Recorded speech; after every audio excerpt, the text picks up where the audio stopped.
Hello, everyone, and welcome into the Week 14 Sunday Social Show. Yes, the last week before majority of platforms playoffs take place. So I hope you've come, to get your start sit questions answered. Get some betting tips from Alan here below us, and then a little bit later you can get some info about the DFS side of things with Dave and Chris when they come on. But before we, kind of move into things, just make sure you hit that like and subscribe button. Hit that bell up top for notifications if you have any interest in, seeing our shows come out, because we do produce daily content for the most part. So there's always something to consume. And then don't forget to go to fantasy6pack.net/plans. All right. Use promo code FF Playoffs. I believe Joe said it was for 25% off. All right. And it's for exactly that. Come in and get your customizable questions answered, as we're making that playoff, approach. Like I said, next week's most platforms, first playoff week. So make sure you come on down, get your customized questions. And then you can also bug Alan for his betting tips. You can bug Chris, you can bug Dave for their DFS tips. And then most importantly, what I like to do most, you can bug Joe about his rankings.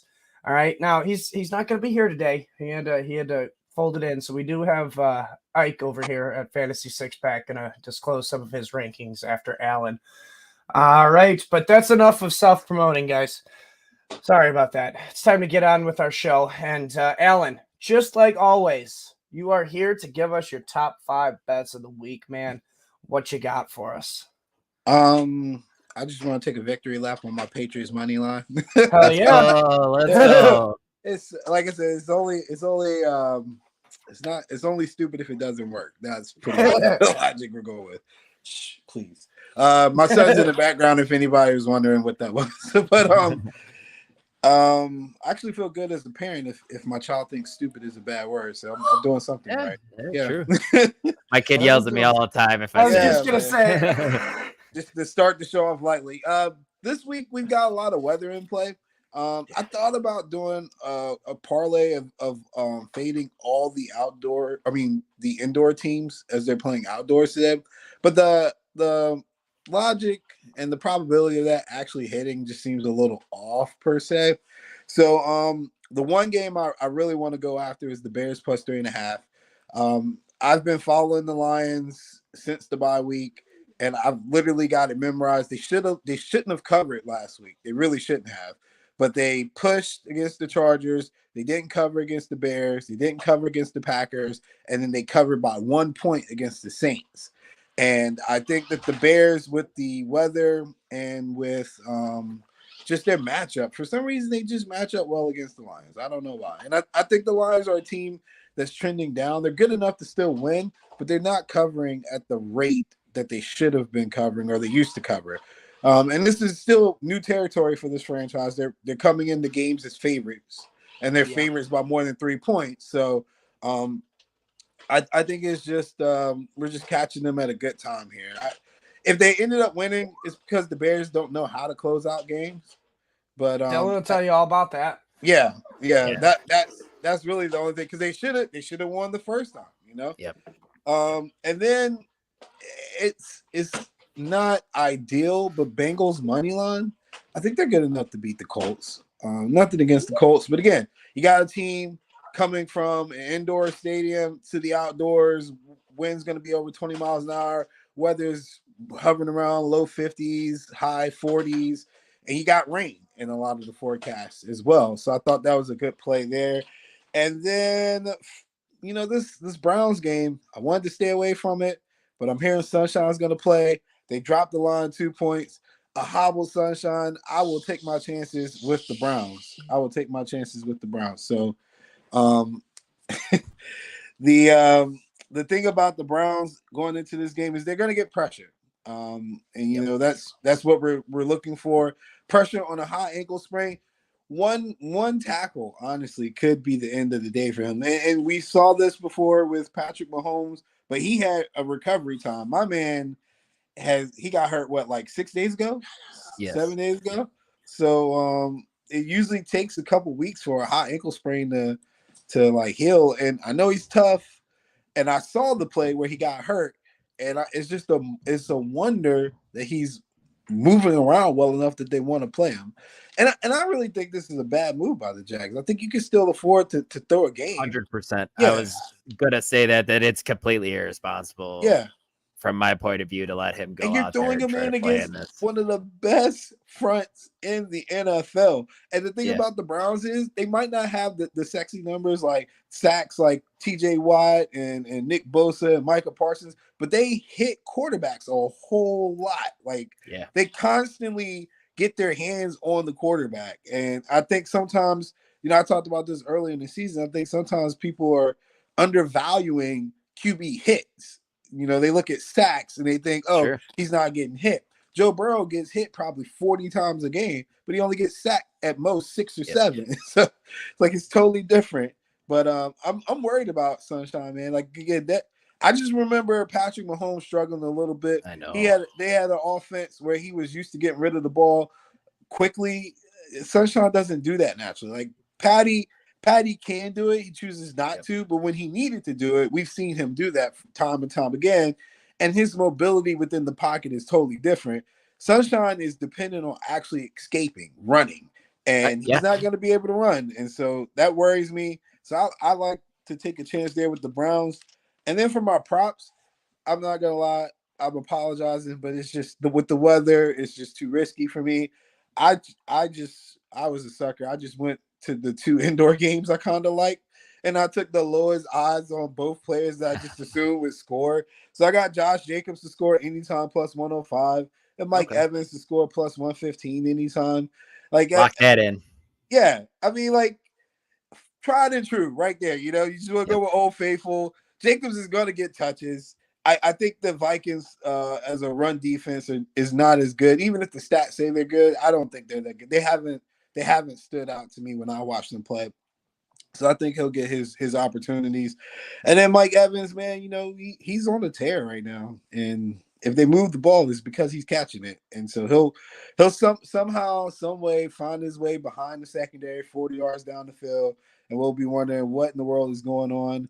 And you would think we could take Bijan or Kyle Pitts or Drake London or any other offensive weapon that the Falcons have, but you never know what they're going to do. Because even their offensive coordinator / coach doesn't know what they're going to do. He has no clue still to this day. No clue. They win and they still look like losers. That's just awful. So those are my plays. If you want to get frisky, Bears money line, because again, it's only stupid if it doesn't hit. And then another kind of long bet I didn't take because it went up to 7.5. But I really have a good feeling that the Rams are going to get rolled today. Lamar Jackson's 18-1 all time against NFC teams. That's a stat that you can't overlook. And I'm pretty sure his cover rate on that is well over 60%. Like, think about the NFC teams he's played this year. One of those being the Lions, obliterated. He's got my Niners on Christmas Day. Hopefully we can counter that a little bit. But he owns NFC teams. So I thought that was a good game to play when it was at 6.5, 7. Now it's at 7.5. If you're in the teasers, go ahead and tease that. I think that'll be okay. Usually I don't like teasing stuff like that, but I mean, honestly, if they win, it should be by more than a field goal. Yeah, man. I like that. I like that call a lot. The weather's supposed to be pretty brutal there too. A lot of rain, and that works already here. That works in Lamar's favor. Yeah, like it just his escapability, his mobility. It works in the Ravens' favor with their running attack. I agreed. So Alan, I really like that. Call. And another thing to keep an eye on too with the Rams, because I faded them a couple times. Good, Albert. I faded them a couple times because Matthew Stafford doesn't look comfortable with people around his feet. So if you have defenses that move the pocket, it kind of disrupts his timing a little. That's why the Niners typically do well against him when he's playing us. We move the pocket. Even if we don't get sacks, we're getting quote pressures, and he's uncomfortable with that. With Clowney and this defense and their aggression and stuff, I mean, the main thing you worry about is Kupp and Nakua, but I don't know. They're banged up pretty good, man. I don't think they're getting away from people. They're still killing the stats, but they're not going to catch the ball and scamper for 40, 50 yards. So I'm cool with taking a chance there with the Ravens. Oh, and then obviously I got to give a play for tonight, right? The Sunday night game. Sure, go ahead if you want to. I'm gonna take my points with the Eagles.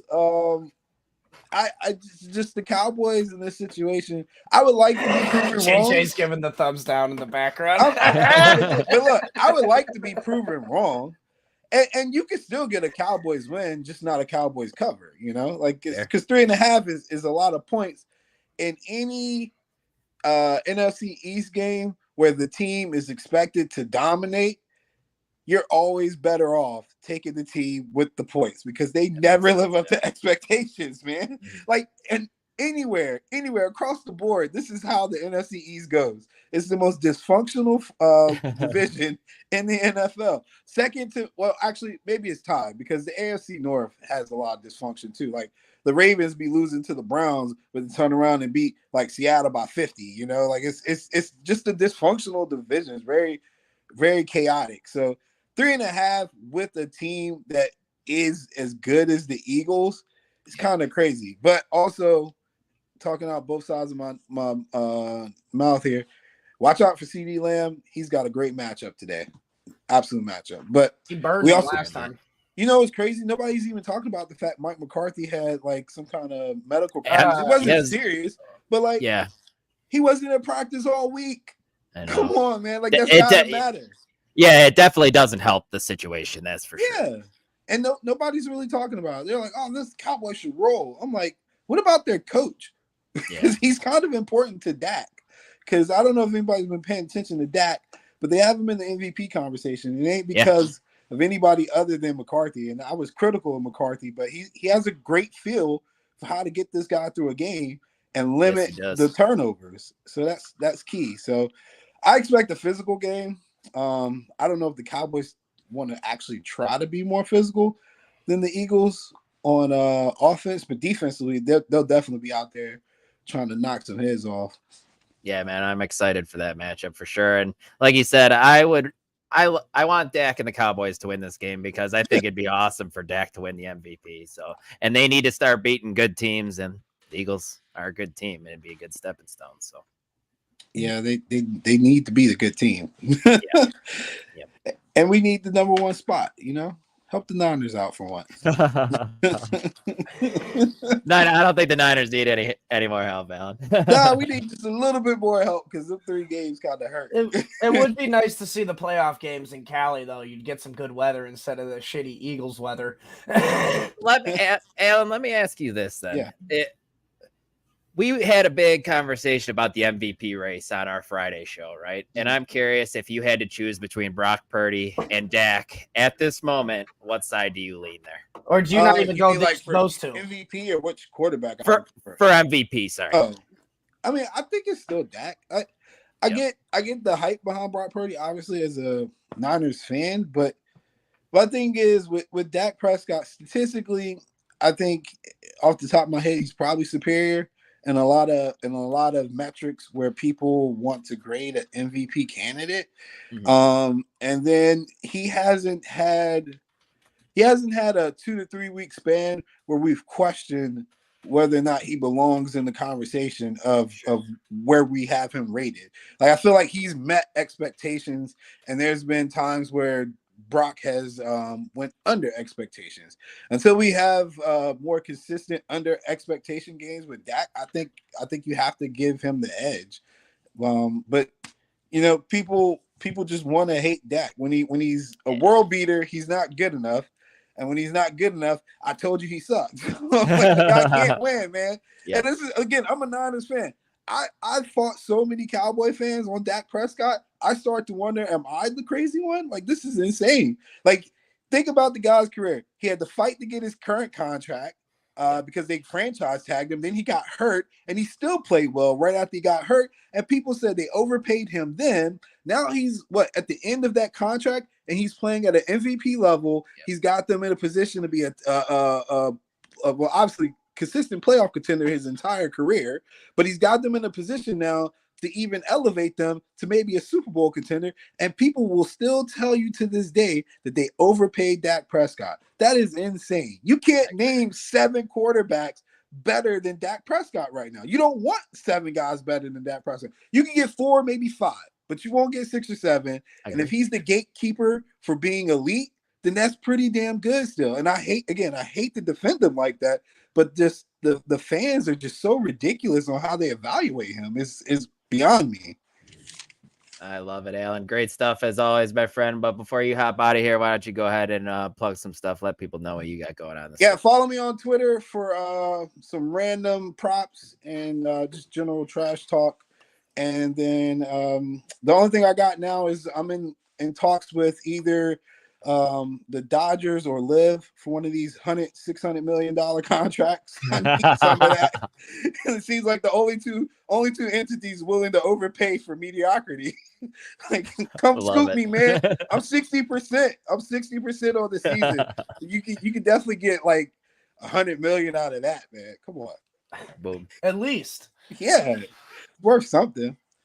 Dylan, we gotta collab after this, man. We need to hold out. We need to bring Mike with the Joe. Joe's not around. We're gonna negotiate. Saudis have to have a fantasy 6-pack somewhere in that country. They have Let's see you in his eyes. Yep, we need to go international. Yeah, but that's all I got, fellas. All right. Thanks, Al. I appreciate you. No problem. Absolutely. Good luck in your bets, man. All right, now the next part, and then after this part, we're going to be answering those start-sit questions, so make sure you get those in the comments before we get to it. But everybody, welcome in Ike now. All right, ranker over here at Fantasy Six Pack, taking part in the, Fantasy Pros Consensus, Rankings Challenge. How's it going, man? Long night. Yeah. We heard that, yep. Let's just dive right into the rankings, man. All right. Although, man, I the story he told me about Gary's wife getting home was hilarious. That's all I will say. Move on. All right, let's jump into the quarterback position, man. And in our group of rankers over on the site, I think there's 5 of them. They got 6 maybe. Josh Allen as ECR quarterback 3. Ike, you have him as your number 1 guy this week, taking on Kansas City ahead of Jalen Hurts, ahead of Dak Prescott in a good matchup, ahead of Patrick Mahomes in a good matchup. What are you thinking here? What are your thoughts? There's no way Patrick Mahomes should be ahead of Josh Allen in any rankings right now. Dude has maybe 2 quarterback 1 finishes his last 5 games. And I have Josh Allen quarterback 1 because against the Chiefs, he is averaging 33.6 fantasy points per game, 320 plus yards, 3.3 touchdown per game, 0 interceptions, and 50 yards on the run, or 50 plus yards on the run. So he just loves to play against Kansas City. Does he win always? No, pretty much never. But at least he plays well for fantasy, so that's good. This is a big game for both. This is a big game for both teams right now. Yes, because it can ruin Bills playoffs. It can ruin Kansas City's annual home playoff game or whatever. Kansas City's just got to get going, man. Yeah, that's what that comes down to. And Buffalo, I don't think they will though. It's more important for Buffalo though, because they're the ones that are teetering on the edge of the playoffs. Like I know it's important for the Chiefs, but they can afford to lose this game like the Eagles did against the Niners. Like it's not going to hurt them all too bad. But the Bills, it will because they're home field advantage. But at some point, the Chiefs got to get rolling at some point, man. But this is more important for Buffalo because the way the record sits. Looking over at the running back side of things, Ike, Joe Mixon on our site has him RB12, borderline RB1. Ike, you have him all the way down at running back 18, middle of the pack RB2. What are you thinking here? I just like the other running backs more. His snap percentage isn't what I want it to be. He's hovering in the 70s, maybe just under 80%. Clearly, they're trying to get Chase Brown involved for some reason. My guy, Chase. But, I just like the 2 Lion running backs more. I like Derrick Henry more. Obviously, we'll get into him later. And then, you pretty much have Derrick Henry and Joe Mixon flipped on site. He's RB17. Ike, you have him at RB12. So if you just want to make the case on why you like Derrick Henry 6 spots higher than Joe Mixon, I got to assume he's fully healthy. I mean, he didn't have any injury designation, even though he got rocked in the head. But December, Derrick Henry is back. He's got back-to-back 20-plus fantasy point games, 2 touchdowns in both of those games. So, he's rocking and rolling like he always does at this time. Playoff Derrick Henry is definitely engaged, and he was on his way for a big day last week, too. Oh, yeah. Back-to-back RB1 finishes, too, so, Mixon did good too last week, though, but Yeah, he did. Yeah, he did. But it definitely was interesting with them working Chase Brown in at the beginning of the game. So let's keep an eye on that moving forward for the rest of the season, especially if they start losing. Are they going to really want to keep giving Mixon the ball? Right, if they end up getting out of it. So looking at the wide receivers now, Devonta Smith been really good as of late, but our rankers, they're still not really feeling him. Wide receiver 17, Ike, you have him as a locked in. Well, I shouldn't say locked in. You have borderline wide receiver 1 at wide receiver 12. Why are you still so high on Devonta Smith with Dallas Goedert coming back? I am not trying to take a shot, but clearly the rankers didn't look at what Devonta Smith has done against the Cowboys the past 3 games, averaging 20 fantasy points per game. He's had 4 touchdowns in their last 3 meetings, so clearly he has the Cowboys number. I'm not really sure why our other rankers have him so low. It doesn't really make sense to me, but hey, that's their problem, not mine. Yeah, I wonder if it's because of Dallas Goedert coming back. But like you said, Dallas Goedert all those games were Dallas Goedert, so I get that for sure. The next guy we have here, Gabe Davis.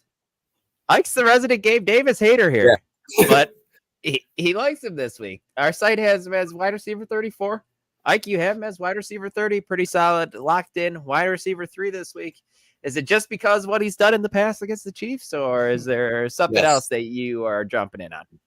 It is nice that he's seen 10 plus targets in the past 4 weeks, even though he has 2 games that's where he's gotten big old zeros. But again, he's playing against Kansas City where he just likes to score touchdowns. Granted, with these stats, one of them was a playoff game that he scored 4 touchdowns and 200 yards, so you have to take that in mind. But in the other game, he scored a touchdown, had 80-plus yards. So, yeah, he's averaging 6 targets per game against them, 97 yards, and at least 1 touchdown or more in back-to-back games against them. So, since Joe Brady took over, seeing double-digit targets in 4 weeks is actually pretty fucking phenomenal for Gabe. It doesn't help that he's had 2 zeros, though.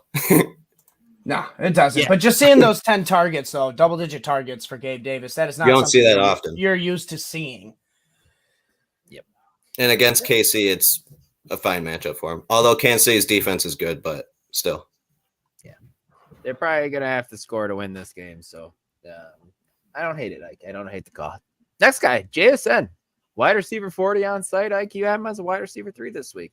Wide receiver 36. Once you just his increased target volume as of late, or what are you thinking?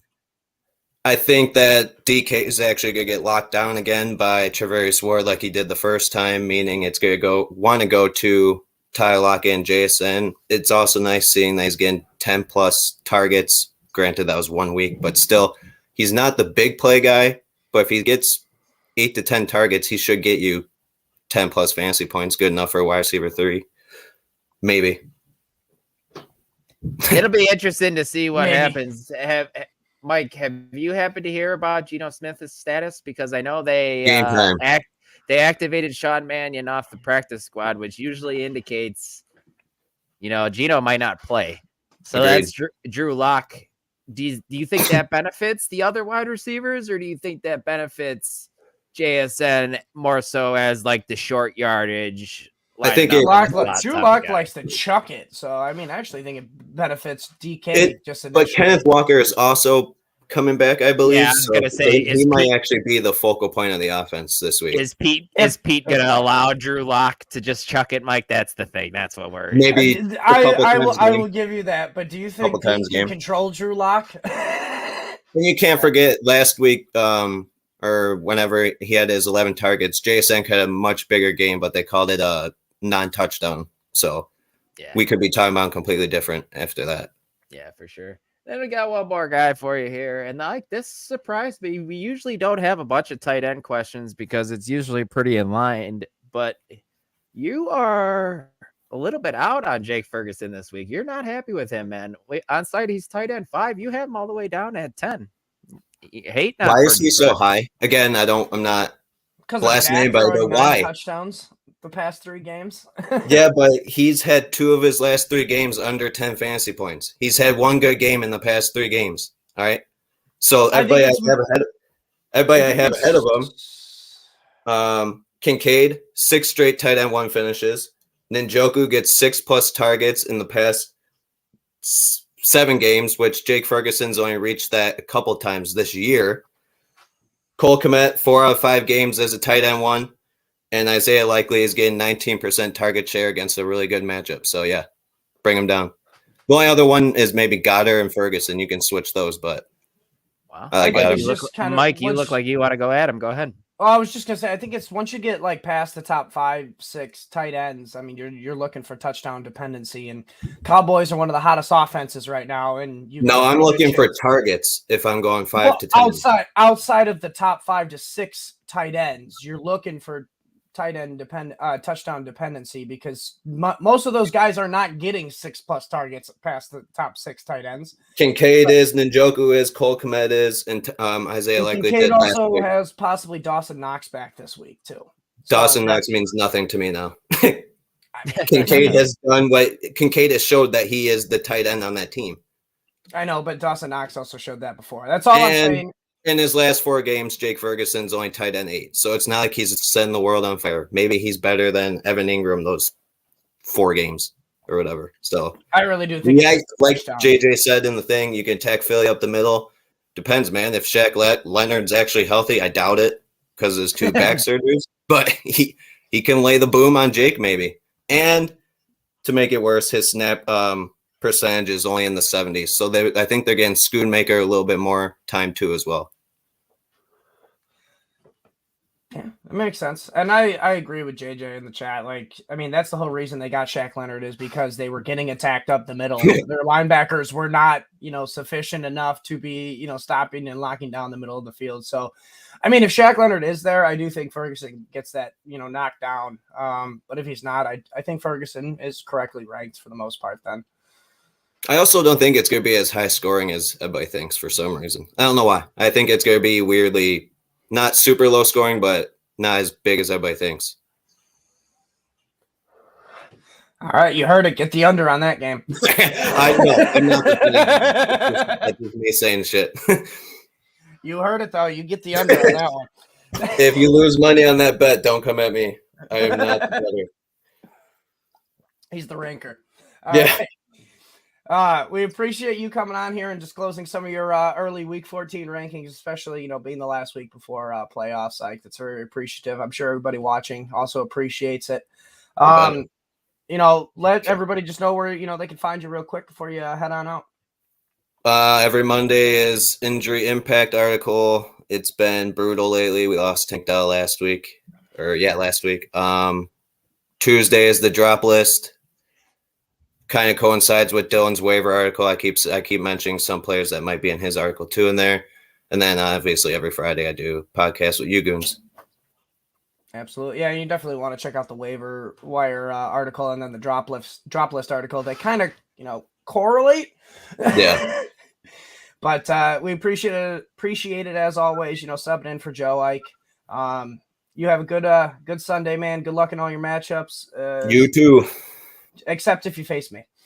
I probably don't. I played Dylan and won, though. I know that. All right. Well, that one, I will just be rooting for a tie then. Rooting for you to both lose. All right. You have a good one, though, Mike. We'll see you later. Peace. And now, all right, what you guys all been waiting for, and, been commenting up a storm about, and we love that, guys. Keep commenting. You guys get the priority in the live chat, and if we run out of your questions, we got, a whole plethora in the cache behind the screen. So, without further ado, let's bring on JJ here. How's it going, man? Guys? Good, man. How are you guys doing this morning? Our third and unbiased to start sit, compadre. No bias at all. Usually here to, separate me and Dylan when we start arguing. How's your morning going? Oh, man, it's pretty good. I woke up early. The dogs woke me up at like 6 a.m. here, so I've kind of been up chilling for a bit. So I'm more awake than I normally am at this point. So, I mean, life's good. Hell yeah. I see you're repping the Cowboys already. Yes, sir. It's one of those days. Yeah, normally I go with the F6P hat, but, game like today. Not this divisional game. No. All right, Well, let's just jump right into it then. And Dylan was our first question here, so we're going to get to him first. What's up, Dylan? Thank you again for joining us every week, getting your questions in, man. Both PPR questions. He's got Stroud at the Jets or Fields versus the Lions.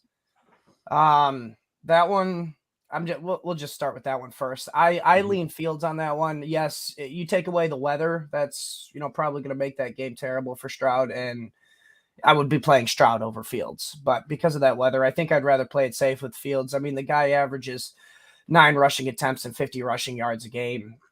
So it's just a solid floor right there if you can't even throw the ball against them.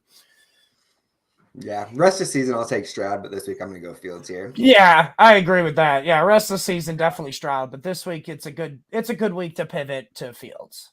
Yeah, it's a terrible matchup for Stroud, and then you add the weather into it, which Matt FF Dynasty on Twitter does a really good thread about the weather, and I'm looking at it right now. 15 miles an hour, wind gusts up to 30, on and off rain, chance of thunderstorms. Weirdly warm, 63 degrees. So, but it's not ideal over there for this one. So hearing all that, man. This time of year, seeing those East Coast games and Midwest games makes me appreciate the West Coast so much, man. it's like 50 and a little bit of rain today, winter. Yeah, that's fantastic. Yeah, it's cold here. It's going to be cold in Chicago, but the weather should hold up, which means the fields should be all right. So yeah, definitely, I would go Fields there. And then the second half, pick one: Ford versus Jacksonville, Devin Singletary against the Jets, or CEH taking on Buffalo. Mike, where are you going? With this one, CEH is a bit intriguing since he is going to be the number one back there. But we're going to battle all day about it. Well, no, you and I are going to battle all day about it. Then McKinnon's going to be involved there. It's just a matter of how much, because I mean, all the coach speak is saying CEH is the number one guy. He's the number one guy. So that just worries me a little bit. So with that being, the case, and you got Dameon Pierce still, the lead back there in Houston, I'm leaning forward on this one. I mean, my presumption is Joe Flacco gets the start, and with Joe Flacco, they have the best passing attack they can have, which opens up the box a little bit more for Ford, in my opinion, compared if you have DTR as the starter. They're going to load that box because DTR is just going to run just as much as Ford probably. Maybe even vulture Ford. So with the presumption that Flacco's starting, I'm going forward on this one. How about you, Jay? The way you were setting that up, I thought you were going to go CEH, and I was like, all right, cool. 2 questions in, then we're going to argue a little bit. But no, I agree with you. It's Ford here.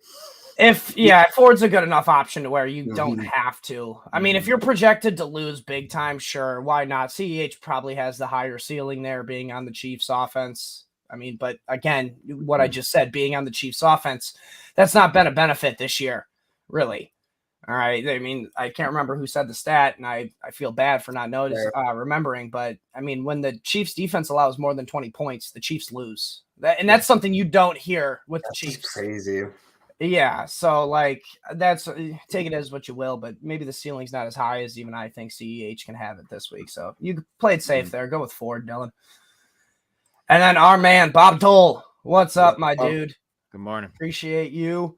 All right, he's got Hill, Jefferson, Kupp, Lockett, Ridley, and Addison for wide receivers. Mostert, Kamara, Henry, and Edwards as RBs. He's got Ferguson and Ingram at tight end.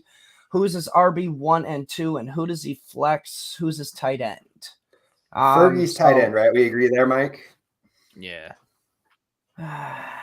Yeah, with Beathard. Beathard's not they playing. say Lawrence I would expect him to start. Yeah, which I don't know, man. I don't want them to start Lawrence. It makes me think that they will throw to Ingram more if Lawrence is involved because of the drop offs. There's not going to be a lot of deep passing going on there.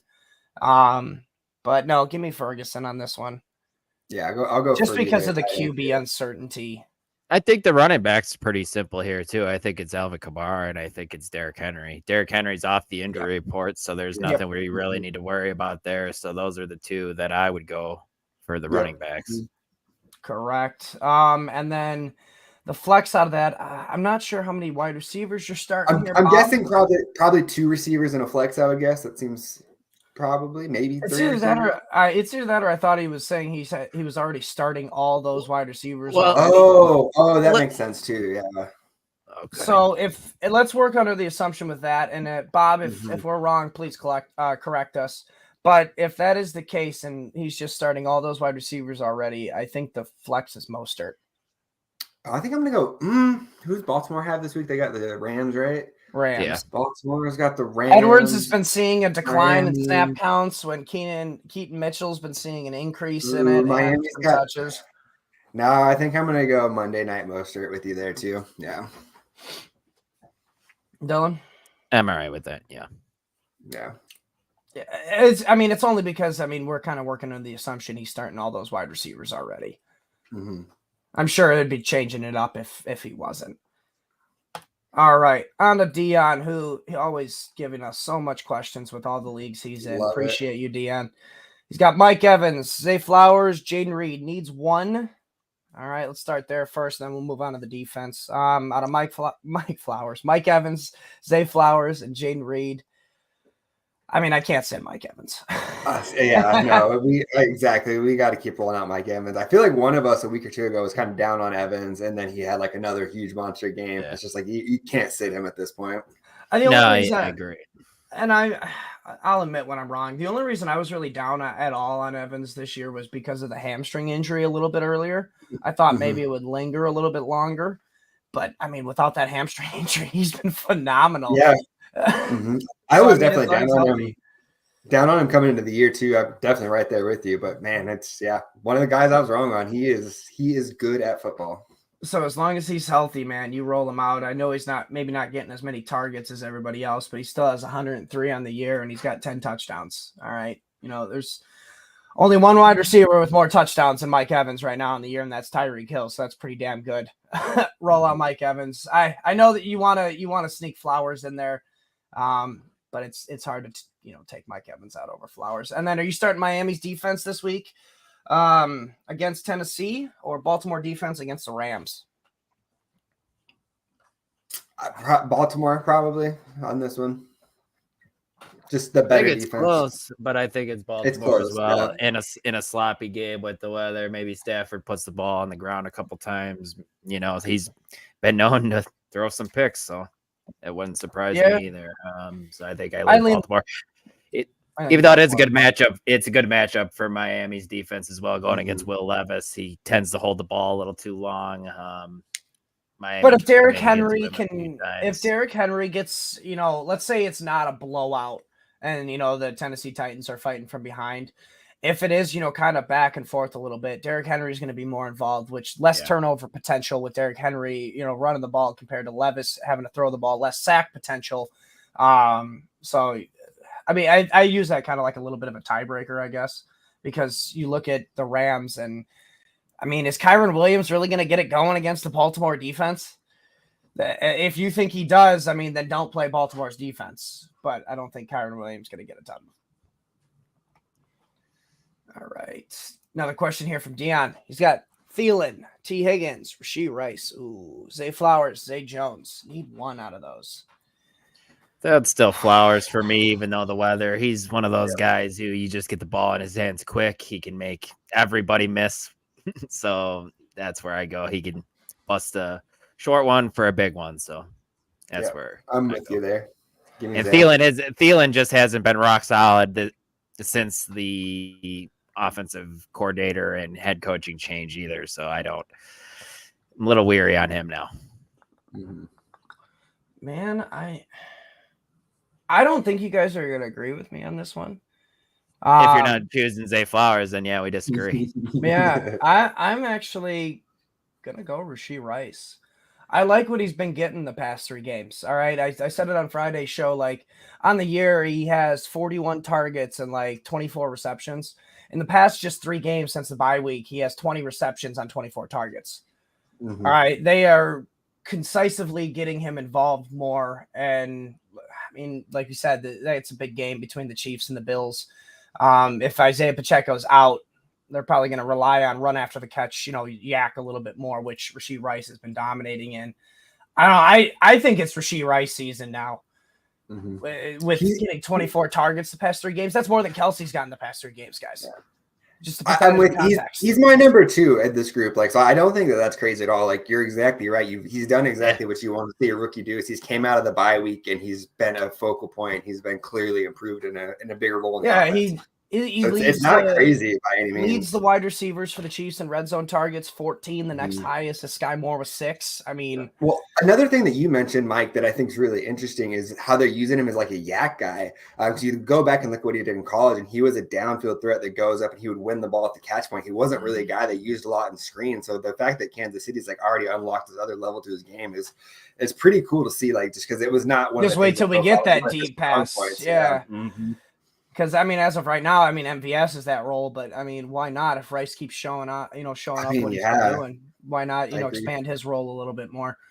Man, that one's a tough one, Dion. I don't think you can go wrong with Rice or Flowers. I'm just using the weather as kind of like a tiebreaker a little bit. You want to talk about a tough one? Look at this running back question in the next part of this. This is what are we supposed to do here? His name is impossible, so it is in his name. So it needs one running back here, 2 flex. He's got CEH. Oh, geez, Jared McKinnon, Aaron Jones, Nico Collins, Drake London, Noah Brown, Amari Cooper, Tyler Lockett, Elijah Moore, or DJ Moore on that one. Definitely Elijah. It's got to be Elijah, right? Yeah, DJ would be, I feel like, pretty. DJ, I feel like, would be by London and Nico. You just got to lock DJ in anyways. That's true. Higgins, Zay Jones, and Wicks. He needs 1 running back, 2 flex. Jordan, hold on. Sorry to interrupt you, Mike. I just want to get your take on the Kansas City backfield. Mike's pro CH. Oh, yeah. I'm pro Jet McKinnon, even though I'm still leaning CH is going to get more work, but that doesn't matter with McKinnon because we've seen what he's done in the past. Which side do you lean between those? So I tweeted this out yesterday, and I put a lot of thought into it. And so for me, I'm gonna lean CEH. Okay. And the reason for that is he was available on waivers in like 5 of my leagues, and McKinnon wasn't. So I need him to be better. So I'm gonna go ahead and CEH that way. Honestly, man, it's a coin flip. I think if you're playing PPR, I mean, McKinnon is probably the safer pick. CEH is probably a better bet to get the goal line work and kind of working down close. Which is odd because when you think of CEH's first game, he couldn't even get into the end zone. It's crazy, yeah. And then I mean, if you told me Aaron Jones is playing, and even if he's playing 50-50 split, like I'll probably give him the I'm call. Still going Aaron Jones. It's just have you heard anything on him as like kind of like the Packers fan? Like I feel like it's he's just kind of he's practiced. Limited. He's limited though. Yeah, he hasn't actually practiced yet. So I don't know. That's tough. I feel like I would go Aaron Jones. Who are they playing? Is there anybody on waivers you could pick up as like they're playing the Giants?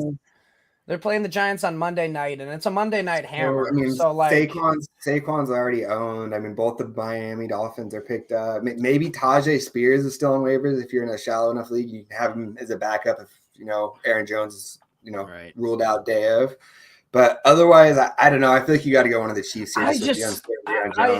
I know Aaron Jones has been limited, but the thing is if you miss Friday practice and you haven't practiced all week, you're not playing. All right.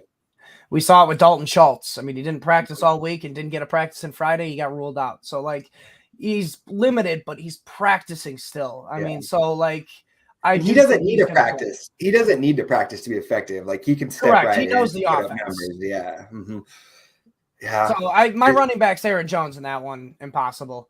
Who's yours, Dylan? I have to go McKinnon here because I'm not 100% certain Aaron Jones is going to play.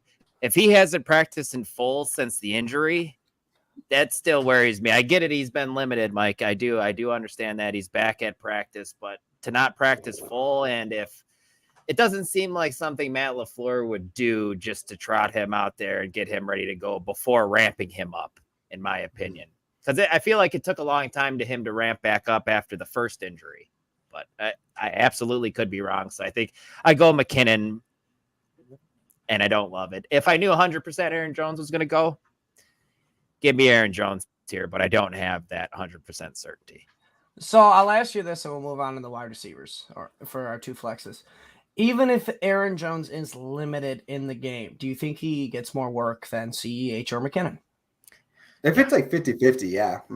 If it's just the normal Aaron Jones, AJ Dillon split, Oh, for give sure. me, If it's the give me normal Aaron one, Jones. Yeah, yeah. for sure. That's So, kind like, of what I look at. So even if he's I have- limited, I yeah. still think he gets more work. Yeah, kind I of. just So, like, don't know I if have- he's gonna play. I have him in 2 leagues, and like so, like it's kind of like what I said. Luckily for me in this situation, I'm able to put him in a flex. I can have a backup, and like I have Dontavian Wicks is kind of my backup. If at the last second they pivot, Aaron Jones is out, like all right, cool. I guess we'll throw in Wicks and just hope for like 8 points or whatever. But if you don't have that option, you don't have anybody you can fall back on.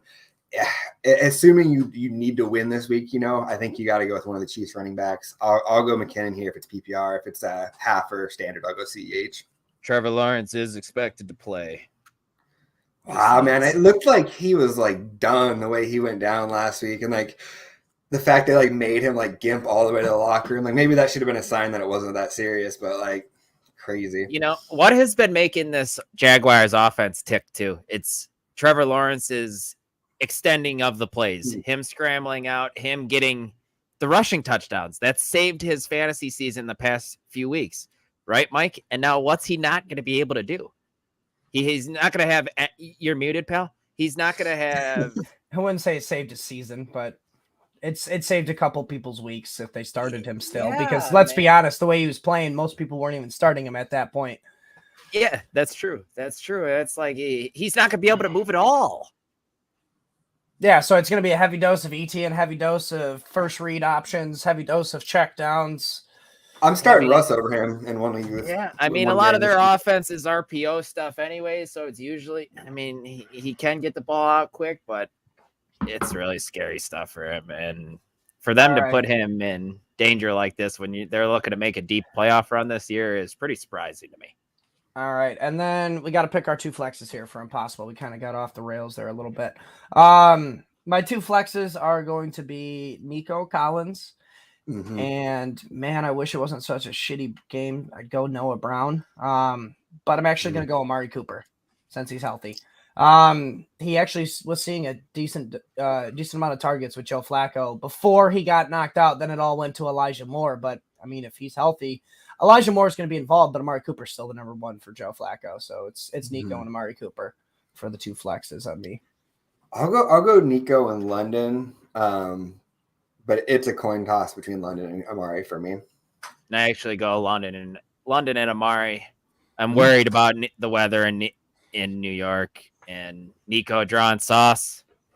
It's also not great. I just can't. I know it's a tough matchup. I know it's the weather. But I trust Nico. I mean, 190 yards. How do you sit that after last week? Especially when Tank Dell, we know, is not going to be in the lineup. And Dalton Schultz either. All right, so actually, we're gonna do this, and then we got to go back to Bob Dole's question because he did answer it. Doug here says, "Who would you start in your flex?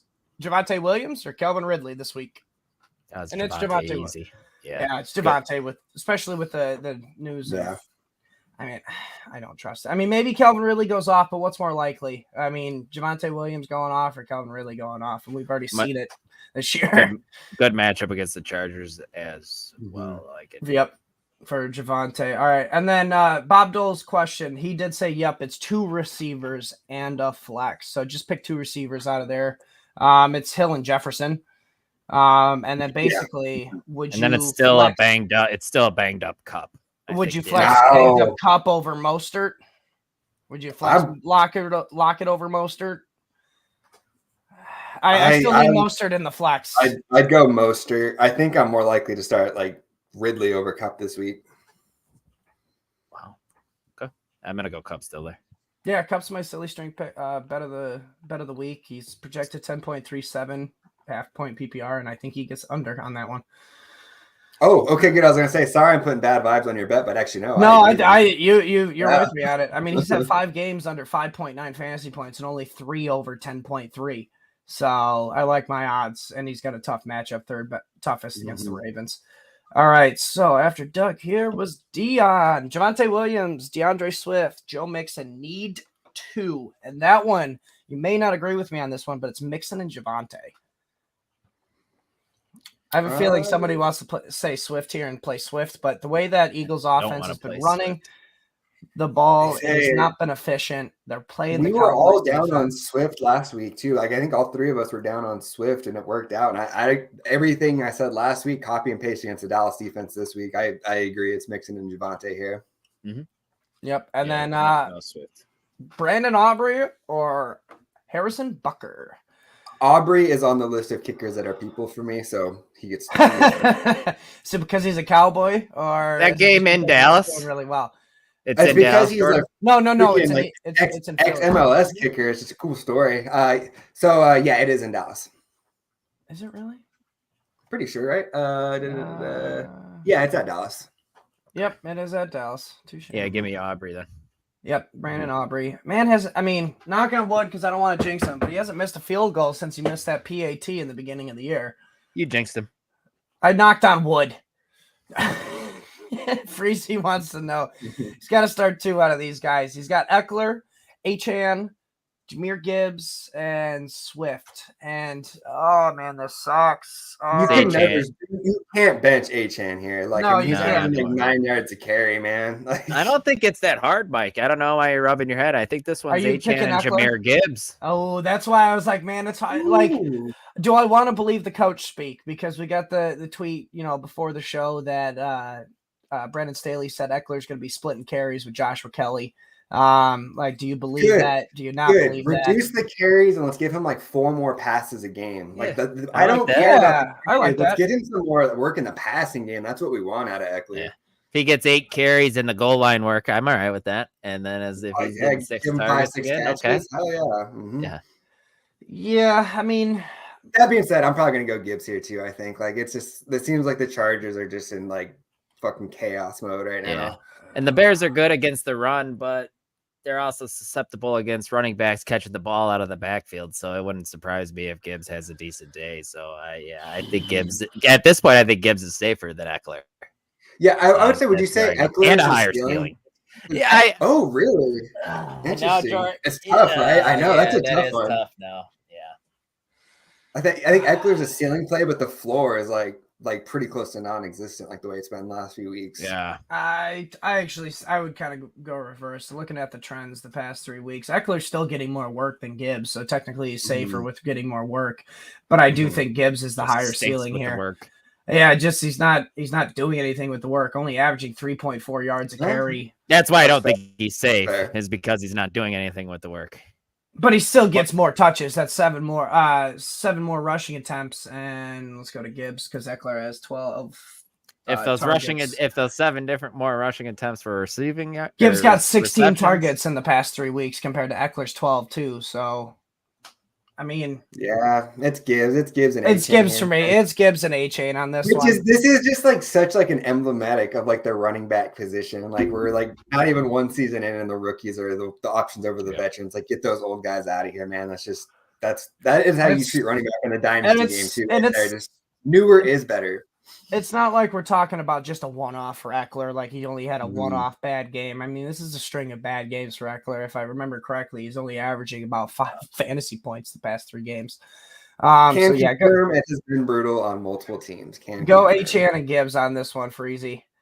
All right, Malcolm, nice of you to join us again, man. Now with Taysom Hill probably out, I believe he did get officially ruled out. He needs to pick up a tight end. He's got Cade Otton, Gerald Everett, Brevin Jordan, Conklin, Jonnu Smith, and Juwan Johnson out there.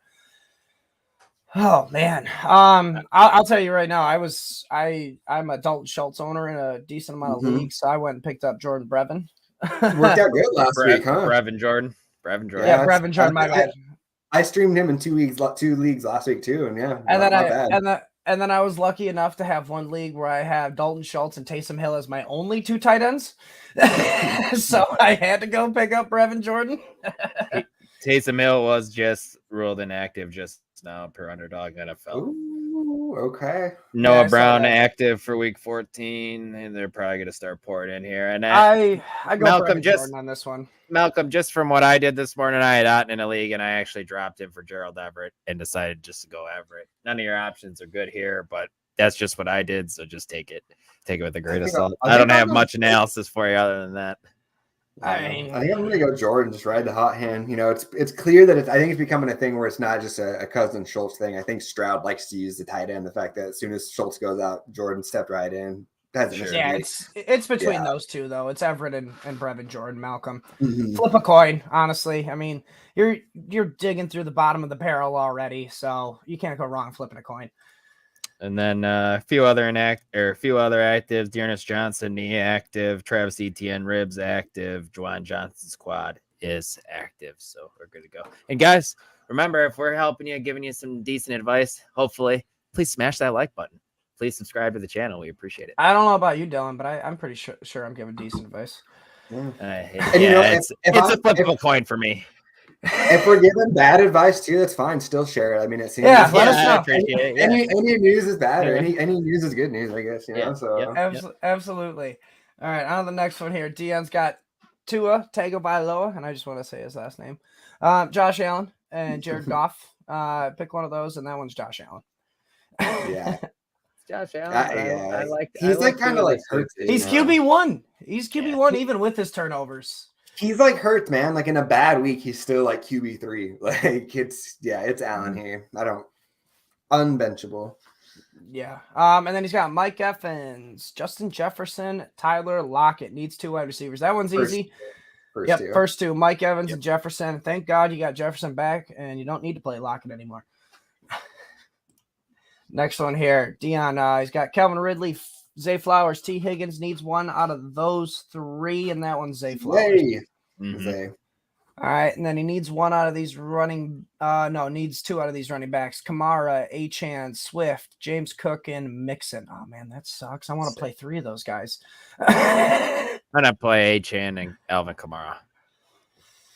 Yeah, and if you wanna, if you are a Bengals fan, Dion, and you really want to play Mixon in there too, I wouldn't blame you if you want to flip flop. But if you do decide to sit Kamara for Mixon. Don't you dare sit Achane. He's a league winner, I tell you.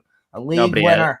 Nobody has balls enough to sit Alvin Kamara. That's why I said if he's a Bengals fan, because only a Bengals fan is going to be doing that. Yeah, I don't know. He's got the little Kansas City Chiefs champion banner in his picture. So he probably hates the Bengals. Yeah, I was gonna say he probably doesn't mind him, doesn't like him very much at all. So it's Achane and Kamara, and then he's got to choose between Ferguson and Goddard. Fergie. I'll go Ferguson too. Yeah. 7 for 91 on a touchdown last time he played Philly.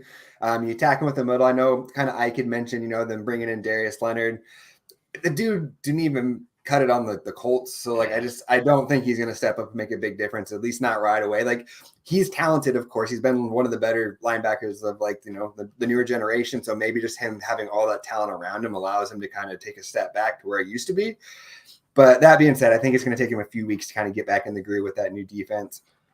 Give me Cousin Ferg. I think he goes for another 6 for 80 and a touchdown today. I really want to say Goddard here because, ever since Goddard went out, the Eagles' offense has struggled tremendously. Like, to even run the ball, because Goddard's part of that run scheme as well. And I feel like they got to the tougher part of their schedule for the Eagles. I know, I have a group with 2 of my buddies that are Eagles fans, and that's all I've heard the last 6 months of how the NFL hates the Eagles and they're giving them the hardest schedule now. I'm just like, good. Whatever. They had the easiest schedule last year, so eat me. Yeah, exactly. I'm just nobody feels bad for you guys. No. You can attack the Eagles up the middle, like you were saying earlier, JJ. But I also think the same is true for the Cowboys defense. You can attack them up the middle as well. Their linebackers are nothing to brag about either, besides Parsons, but he's not playing the middle linebacker position. So I do lean Goddard in this one. I'm a little hesitant, him coming off the injury. But so you don't want to see it for a week first? Because I feel like a lot of times we're in with tight ends. That's the one exception I'll make with tight ends. Okay. Like a running back, obviously you want to see it for a week. You want to see if he can handle a full workload at coming off an injury. A wide receiver, can he cut, coming in and out of routes, on a full workload, full target share. But a tight end, if they're not 100% healthy, he's still going to be, I think, on the field run blocking, which, with the RPOs that the Eagles run, Goddard can get some extra routes just on there. Didn't he just break his arm, though? I feel like they'd want to keep him out of blocking as much as possible for a bit, right? Probably. Didn't break Probably, his but forearm? I think Yeah. they want to use him. All right, because like I do think Yeah. the recipe to defeat the Cowboys, we've seen it, is attacking them up the middle. Just Or like be a good team. That's for sure too. Most of the Same. time. Like, same. That's true. What's up, Brandon? Nice of you to join us. We're almost to your what's questions up, here, man. bro? Dion Swift, Mixon, Ford, Kenneth Walker. He needs to. That one. Tell me why it isn't Mixon and Ford. Walker's back this week, right? Yeah. Yes. Sharps is also active as well. Yeah, I mean, so the thing about it is, like, I like Sharps, like we've talked about him before. But I mean, the one thing we saw with Sharps getting all the work was that like Walker is definitely a level above him. Like it's pretty clear. So I think I'm going Walker there. And then let's see, we got Cincy at the Colts. And so you want to start Walker against the Niners? That Niners run defense. Yeah, Walker's one of those guys that if he's healthy, I'm starting pretty much every single week. So yeah, I'm gonna go Walker, and then I think I'll go Mixon here. Dylan? Oh, I think Mixon's the one lock. I think Mixon's the one lock here for me, and then I'm really I'm struggling between all three of these guys. I feel like they're all around the same for me this week. Flip a coin there for me. Give me Jerome Ford. All right. Yeah, I think you can probably flip a coin. I got a question for you guys too. I got a question for you before we move on to this one. I was kind of watching your guys' show on Friday, but my dogs were being assholes and like interrupting me every minute, so I kind of missed it. What do you guys think of Browning's performance last week? Is that real at all? I think it was a flash in the pan a little bit because I mean, he's got the weapons, but I mean, if we're talking like Superflex League, I think Jake Browning's higher up on the QB2 scale because of the tier of weapons is above pretty much anybody else in that Superflex range. So he has the capability of that, but do I think it's an every week thing? No. See, the reason I asked that, like, oh, sorry, go ahead, Dylan. You go ahead. No, I was just gonna say, like what Mike just said about his weapons. A lot of that game, at least the first half, when I watched it, they were just getting the ball in their playmakers' hands with screens, quick outs. If they keep doing that, man, with those weapons, like Mike was alluding to, I think he could be very solid and be solid. QB 20, not going to get QB 20-ish. Yeah. You're just not going to get what you saw last week every week out of it because the defense is going to adjust when they see him throw these, shorter passes. They're going to bring the defense up, and then they're going to force him to try and throw deep, and that's where we're going to find out who Jake Browning is. Yeah, makes sense. The only reason I asked is like when Burrow went down, I kind of wrote that I thought that Mixon could be the biggest loser. And then after that first week, it looked like that was kind of be a good call. And then you turned around to last week and it was completely different. So I'm just like, which is the real Bengals? Like, where do they fall? Is it somewhere in the middle? Is it more we saw last week? I don't know. It's interesting. I'm rooting for them. They're fun, but yeah. Breece Hall officially active. I don't even know if anybody was really worried about him being inactive. All right, so you got Kyle Pitts here, David Njoku, Cole Kmet, need one. That one's Njoku. I think it's Cole. You think it's Cole? I think it's Cole too, yeah. Number 2 in the offense. Detroit defense does much better not with good. Fields. Yeah, Detroit defense, secondary banged up. Alex Anzalone also not playing, still inactive? Because I know he was inactive last week, and I know he's a huge part of their linebacking core. I know he was back limited this week. I don't know if he ever got a full practice in. Okay. But I don't know on that. Yeah, I think Kmet is pretty locked in there. Yeah. All right, Mike. What do you think here for the flex? Thielen, London, or Addison? That one's Thielen. That one's London for me, actually. Going on the volume for Thielen. He's going to get the most volume out of those three. Addison's dealing with Justin Jefferson, and Drake London's dealing with Arthur Smith. Yeah, I hear you. But Thielen can also give you 3 for 15. Addison was really good with Justin Jefferson the first few weeks. So with Kirk Cousins, Joshua Dobbs runs the ball more. Kirk Cousins is throwing him more. No, that's a fair point. That's a fair point. Like Thielen's still getting 7 targets the past 3 games. Yeah. And when he did play New Orleans in week 2, he finishes wide receiver 18 and half PPR formats. Yeah, start Thielen, but I don't feel good about it. If I wanted to swing for a little bit more upside, I think I might even roll Addison. Agreed. Mm-hmm. You want to go upside, you go for the younger guy there, but the safe play for that one, I think, in my opinion, is Thielen.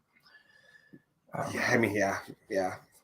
Safe is tough with this group, but yeah. Yeah. Flex Mike Evans, Nico Collins, DeAndre Swift, or DeAndre Hopkins. That one's Mike Evans. Yeah, that one's Mike Evans. It is close between Collins. Like if it wasn't a weather issue, I'd probably go Collins. And the matchup, obviously. But Evans on that one. And then, that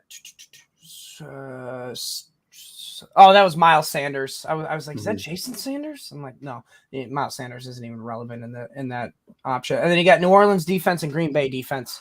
New Orleans played the Panthers. Green Bay played Green Bay against the Giants. Give me Green Bay. Yeah, I'm all right with that. Even though Saquon could run wild on him. I think the DeVito show kind of slows this week. Whoa, man. Taking shots at my guy, Tommy touchdowns. Hey. It's nothing personal. It's just, we'll see. You know how much love I have for that guy for 1 year at the University of Illinois and 1 year of bowl eligibility. So I always have some love for Tommy. All right. On the next one, Dame here. He needs wide receiver 2 and 3 and a flex and a QB this week. He's got Amari Cooper, OBJ, JSN, T. Higgins, AJ Dillon, Achane, Josh Allen, and Purdy. Well, let's make it easy on the QB. You're playing Josh Allen. Dylan, don't even think about sitting Josh Allen for Purdy. You're flexing Achane, right? I mean, need to, since you're not starting an RB in this situation, your flex is locked in at Achane. So 2 receivers then. Cooper, 100%. It's Amari Cooper and T. Higgins. I kind of want to go. I kind of want to go JSN too, Jordan, do it. But I can't. Not with Drew Lock. If it's Drew Lock, because Geno has been really struggling with the injury right now. It's his groin, right?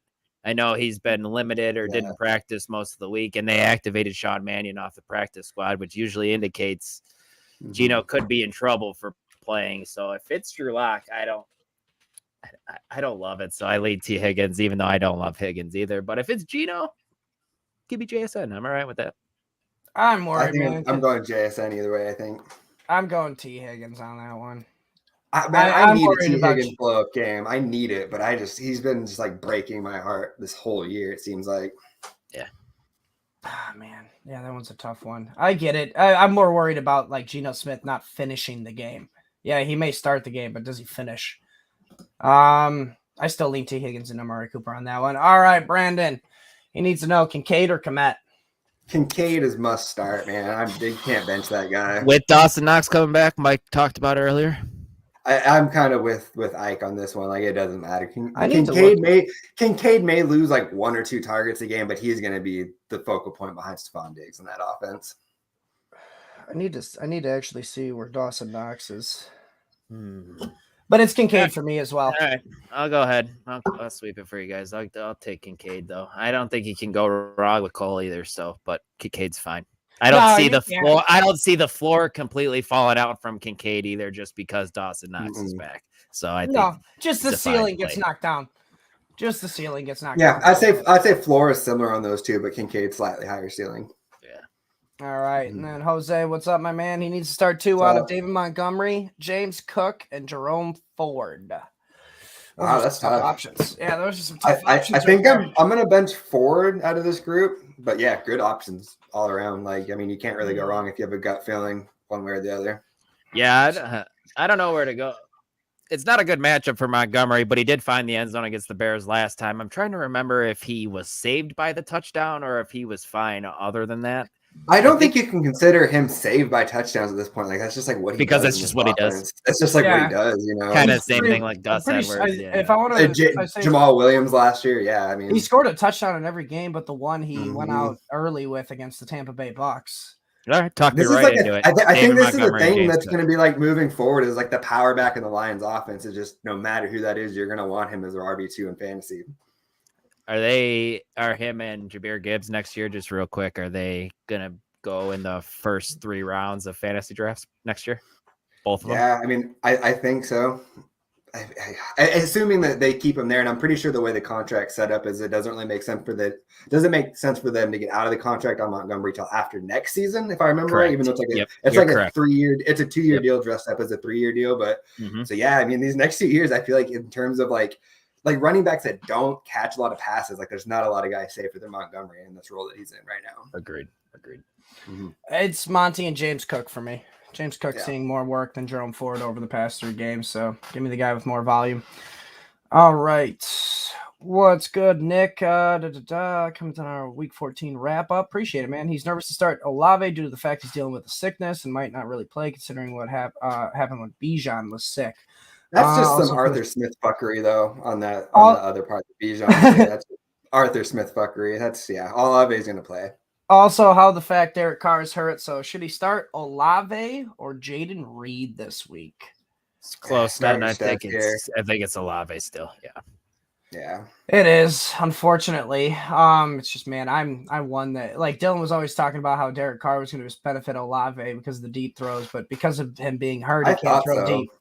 Yeah, we can't throw deep. That's the problem. So, like, then again, you don't get a better deep ball thrower than Jameis. I mean, what were we thinking here? Derek Carr is just ass now because he's banged up. It's just been miserable season by him. Yeah. I know Eric and still Olave though. Yeah, the Fantasy on Tap show, they're Saints fans and they definitely can't stand Derek Carr right now. But yeah, it's Olave. He's got 26 targets past 3 games. That's pretty much 8 a game. So you're starting. Actually, it's more than 8 a game. That's about 9 a game. All right. Drew Dane just finished the season 13-0. First round bye. Slim on tight end. He's got McBride, but he's on bye this week. He needs another tight end. Darren Waller, Tyler Higbee, who I did get the notification is active. I believe. Wait, Higbee's active? I think he's inactive. I thought. Let me wait. He's inactive. Yep, you're right. He is inactive, so don't go get Higbee. And then you got Pitts, who's on the waiver wire still. Wow. You got to pick up Pitts. I feel like he shouldn't be on waivers. I mean, he shouldn't be on waiver. Darren Waller. The only reason Darren Waller is on waivers is because of the IR stint. Is he back? He's not going to be back this week. I don't think. No. Then it's Pitt. Then you have to go Pitts. Yeah, it's Pitts on this one, Dave. Do you feel like at any? Oh, go ahead. Sorry. I was just going to say you're playing McBride as soon as he comes back, anyway. So it's just for sure. Yeah. Yep. I mean, are you ever going to feel good starting Waller this year? Like how it's gone, how the quarterback's looking. Like at least Pitts, like even though it's like 4 for 30, has been like the team leader in targets. Like I want to say like 2 of the last 4 weeks or something like that. So yeah, go Pitts here, and then as soon as McBride's back, transition right back. All right, and then Gary here, Dylan's brother, he wants to know Jerry Jeudy, Alexander Madison. No, Madison, that's what it is. Drake London or AJ Dillon needs one here.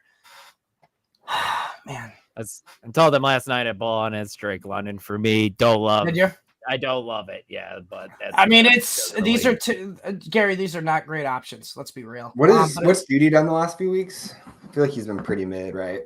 Yeah. Just kind of the story of the season for sure. 14 targets, 10 receptions, 120 yards, 0 touchdowns past 3 games. Only averaging, looks like about 7 a game PPR. Cool. I guess I go London here too, but yeah, this is This is a playoff matchup too, Jordan. We do 2-week playoff matchups, 10-team leagues. Yeah, full point PPR if that changes it at all. I think if anything, that makes me more likely to go London to have a week to make it up if he busts.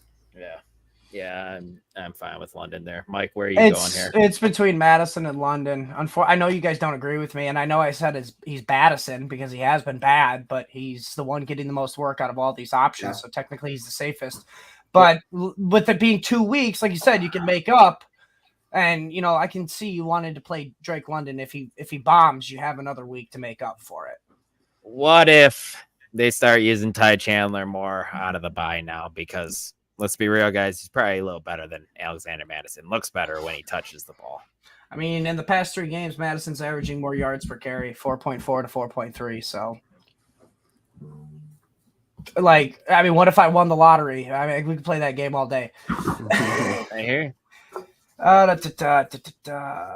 Next one here. Doug, are you playing Kenneth Walker? Depends on your options here, but, usually, yes. Because of the Jordan said yes, yep. All in. All right. He needs 2 flex here for a dynasty redraft league. He's got Jordan Addison, Jacoby Myers, Chuba Hubbard, and Calvin Ridley.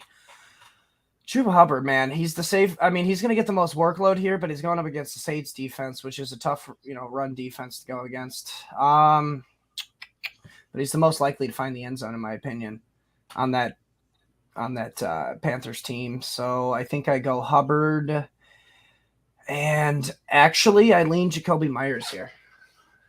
I know you guys. The only reason I lean Jacoby Myers here is because they are. Where was it, man? Who are they playing this week? Because we talked about it on the Friday show about there is chance here that he could see as many targets. They play Minnesota. Thank you. Yep, there is a chance he could see as many targets or more than Devontae Adams because the Minnesota run defense is their specialty right now. Brian Flores designing these blitz packages, scheming them up, disguising them, all that. So I think Jacoby Myers and Chuba Hubbard are my 2 flex options in this one. I'll go Hubbard for sure, and then after that it's tough, man. I feel like all 3 of these receivers are pretty close. Yeah. I'll go Ridley. Hope he catches a long one. Yeah, I'm with Hubbard, and I tend to agree with Mike this week. I think the best matchup in that Vikings-Raiders game is Jacoby Myers, and I think I lean him slightly. It's close, though. It would be Ridley for me, but, I don't trust Trevor Lawrence with that ankle, man. It really, really going to hamper that offense. So, yeah, I don't trust it either. All right, and Henry here. Start 2, Brandon Ayuk, Nico Collins, Puka Nacua, Garrett Wilson. These are all phenomenal fucking options. Jeez. Yeah, it's Ayuk and Puka for me. I'm going to stay away from the weather with the Jets and Nico, if I'm being honest with you. And how are you going to skip this comment, man? I need to answer the questions, and that's not a question. Thanks, it's Mike. not a question. It is fresh.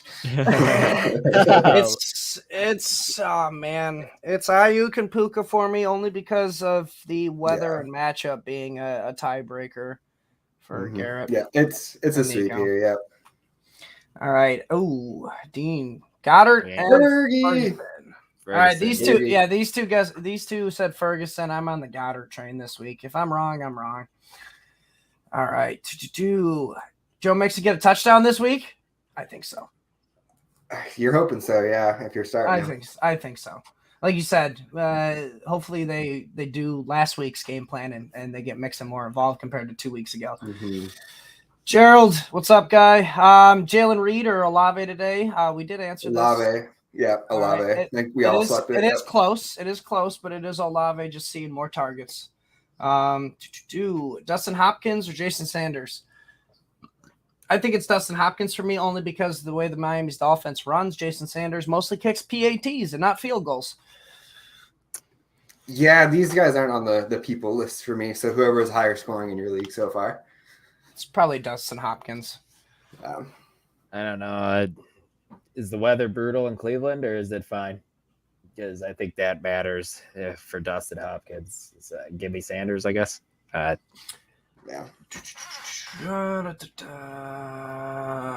Oh, all right. Patrick, what's up? He needs to know Jerome Ford or Madison at flex, half point PPR.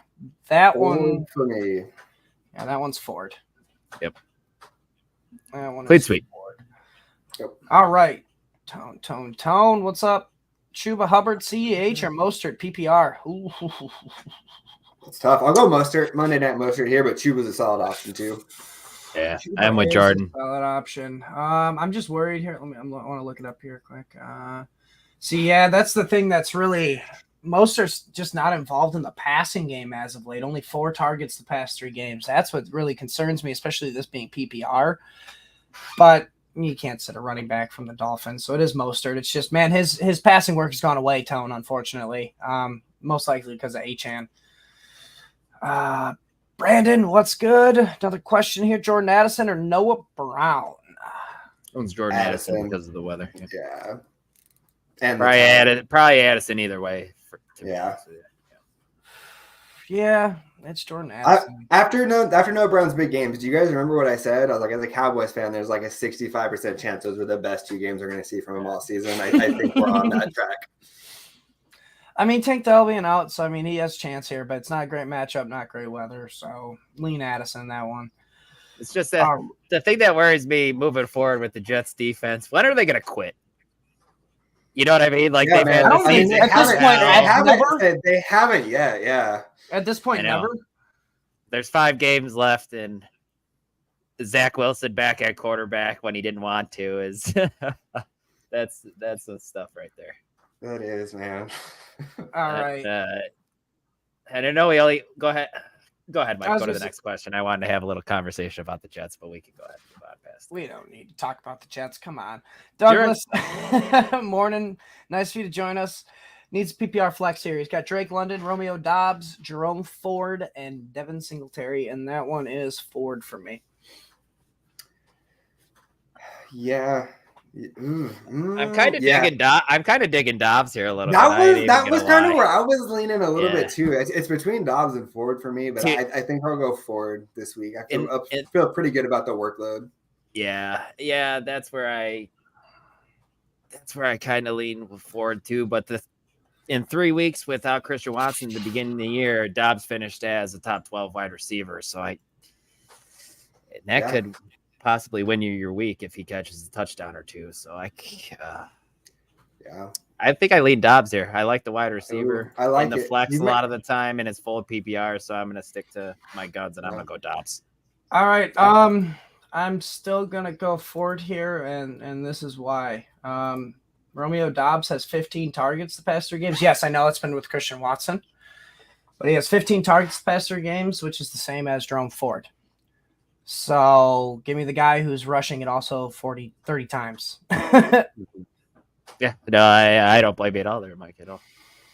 This is an interesting one from Matt here. I'm thinking about playing Fields more and Kmet in DraftKings contest to upset the Lions. Any thoughts? I like it. I'm going to leave that for the DFS guys that are going to be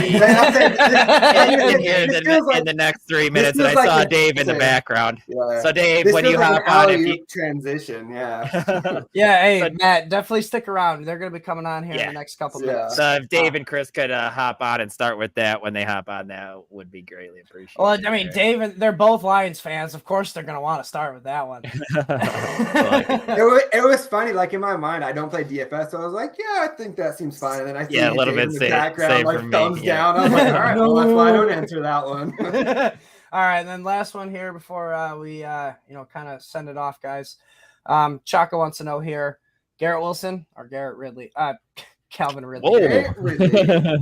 Garrett Ridley. Wilson. Yep. I guess I'll go Garrett Wilson here, but you're basically just hoping either one of them catches one and breaks a long one. Yeah, one's dealing with bad weather. One's dealing with a bum quarterback, and I don't know if that's they're both or Trevor Lawrence at this point. It's Garrett Wilson though, just getting more targets, more volume, a little bit safer out of 2 options. All right, guys, but that wraps it up. All right. Hold on, got a couple defensive questions in, and then Jordan real quick here. Get out of Green Bay, Buffalo, or Saints, and that one is still Green Bay for me. Yeah, playing Tommy DeVito. Yeah. And then Patrick here, Cleveland defense, Green Bay defense. Kind of like Cleveland against Jacksonville here. I like Cleveland against Jacksonville. I do like Cleveland against Jacksonville in that banged one. Up, the pass rush, Myles Kirk Garrett off the injury report, healthy. Yeah, that's Kirk right. being out, lean Cleveland in that one. All right, guys. That one wraps it up, though. JJ, Dylan, thank you for joining me as always. Answering these tough questions. JJ, let everybody know where they can find you at before you head on out. So tomorrow morning, like always, I'll have my fantasy written recap. That's free content on the site. Make sure you check that out. And then tomorrow for my Dynasty show, we actually got a really fun show. We're going live at 4 p.m. Eastern, 1 p.m. Pacific. I got Dustin Ledke coming on for me. He does some stuff for like Dynasty Pros, Dynasty Nerds, and quarterback lists. Oh yeah! We're gonna give a little bit of love to the teams that just missed their playoffs in the Dynasty. So basically, the title is "You missed the playoffs. Now what? How to rebuild your team." So we're gonna kind of come on. We're gonna talk about some rebuilding strategies, some players we're targeting or trying to sell in the rebuilds. And at the end, we will have a section for live questions. So if you guys have any questions on rebuild, whether it's just strategies, trades, either send them to me, DM on Discord or Twitter now, or hop on live and ask me. We'll answer all your questions. I'm basically chilling until the Monday night game. So if you have 2 hours of questions for me, I'll sit there and answer questions for 2 hours. So come hang out with us tomorrow. Again, that's 4 p.m. Eastern is when we're starting off. Love it. Awesome. Love it. How about you, my written work over fantasy6pack.net, waiver wire article. Check on the YouTube channel, waiver wire video Tuesday morning. Coming back at you live on Friday with the game preview show. And then, yeah, that's it for me. Appreciate you guys. Mike, Jordan, good luck in your everyone this matchups. week. Good luck, guys, and everyone in their matchups this week. And see you guys next week. Adios. See ya. All right, guys. Matt, this is what you've been waiting for, and everybody else who's down to talk DFS. It's the DFS Daddies for Fantasy Six Pack. Welcome in, Dave, Eddy, and Chris Robbin. Take it over, boys. Well. We have made it to our 14th Sunday, Chris. It's wild. I can't believe it. Right. As we said on Thursday, time's just going by so fast. It's in like literally warp speed. We all know. I would imagine everybody knows what the Millennium Falcon is. Star Wars. It's what, Han Solo and Chewbacca ride in, and you see all the stars and just go, that GIF, or even if you watch the movie, that's how time is going by right now. And I expect to wake up tomorrow and it'd be Christmas. And then before you know it, it's 2024. Well, apparently we have a question to answer, and it sounds like from what the other guys said, I don't quite think they understand how all this works all the time. So here's a question for Matt. He said, I'm thinking about playing Fields, Moore, and Kmet in a DraftKings contest to upset the Lions. Any thoughts? And here's what I will say to that. Whether you think the Lions or the Bears win this game, you can most certainly play Fields, Kmet, and Moore. It's irrelevant if they lose 45-14 or if they win 45-14. What you're looking for there is obviously you just want to soak up every touchdown in that game and you want it to hit the over. So yeah, you can play Fields, Moore, and Kmet together if you're going to double stack it, unless you think it's an absolute blowout. I mean, if you think that the Bears win 45-10 legitimately and the Lions don't do anything, then you don't have to bring a run back. My only concern would be here, double stacking a quarterback like Fields can be risky because he does get a lot of his points on the ground with his feet. But again, if you think this is going to be a very high scoring game, which I think it very well could, Fields, Moore, Kmet very much in play as a stacking option, regardless of, if the Bears win or not. What do you think, Chris? Yeah, I mean, you said it best. The real life game situation, like upset, or the favorite wins or the Chicago wins as an upset, doesn't matter. I mean, the final score in a way it matters for DFS in what you're doing it, but when the way it's worded, a contest to upset the Lions. Last time you went out on a limb was Thanksgiving, and look how that went out. Look how that happened for the Lions. So I'm going to steer clear of any final score predictions. But sure, I mean, this game right here, Detroit at Chicago, I have a final score about 31-21. I'll let everybody out there, you could, whoever wins, but the final score is going to be right about there. So again, if you wanted to stack those three and then run it back with Gibbs and David Montgomery, or Gibbs and Laporta, something like that in the flex spot, have at it. But that is absolutely a doable stack, a workable, actionable stack there. Before I hop into the inactives here real fast, I would like you to take a guess at what my beverage of choice is for today's show, Chris. Probably a Monster, like the legit the green one, the one that like could take paint off of a car, or you pour it on the driveway and then you scrub it. It takes oil stains off the cement or something crazy. So I honestly thought you were going to get the brand right, but getting the flavor right is a little more difficult. I think that's a pretty good hint. Did you want to take another guess? No, I'm good. Have at it. I'm drinking water. It's no secret. Yeah. Fago cream soda today. There you go. Cream soda. I haven't had one of those in a long time. Oh, me neither. All right, let me get into inactives. I don't think there's anything crazy here. I'm going to skip the nonsense and we're going to get into the good stuff.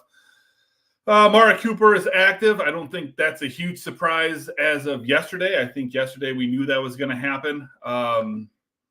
So take that for what it's worth to you. Noah Brown is active. I don't think that's a huge surprise either. Nico Collins is playing, so obviously Tank Dell's on the IR, so we knew Noah Brown was going to be back into play. Dalton Schultz is out. We already knew that. Brevin Jordan gets another shot here. With weather in that game, unfortunately, I am off of Brevin Jordan, but that's a personal preference. We knew Jonathan Taylor's out. It's Zach Moss week yet again. Tyler Higbee is inactive. Again, that game I don't really think is going to matter a whole lot either. Ravens and Rams are going to be in some bad weather. Derek Carr is active. I don't know how much you can trust him. He's got Chris Olave with him. He doesn't have Shaheed, but with that injury and the pain tolerance there, I don't think he would have been throwing too many deep balls to Shaheed anyways. Taysom Hill is out, so a lot of Saints injuries, a lot of Saints news going on here. Breece Hall is active. Don't think we expected anything different, but again, that team, that offense, those conditions, he wasn't on my radar anyways. In the afternoon games, Isaac Pacheco's out. So that either opens up CEH or Jerick McKinnon or both, as I'm sure Chris may be interested in playing them both together. I think that could be a way to get unique. People are going to be playing either running back, but how many people are going to be playing both running backs? So large field MME if you want to get crazy, And Justin Jefferson's back. Justin Jefferson is a absolute fixture in my MME lineups. 100% Justin Jefferson today. You even got a Josh Dobbs stack in there. I don't know what could possibly go wrong. Geno Smith, Kenneth Walker, both questionable. I would assume that they both play, but we shall see. Trevor Lawrence as well. He is active. He is going to start.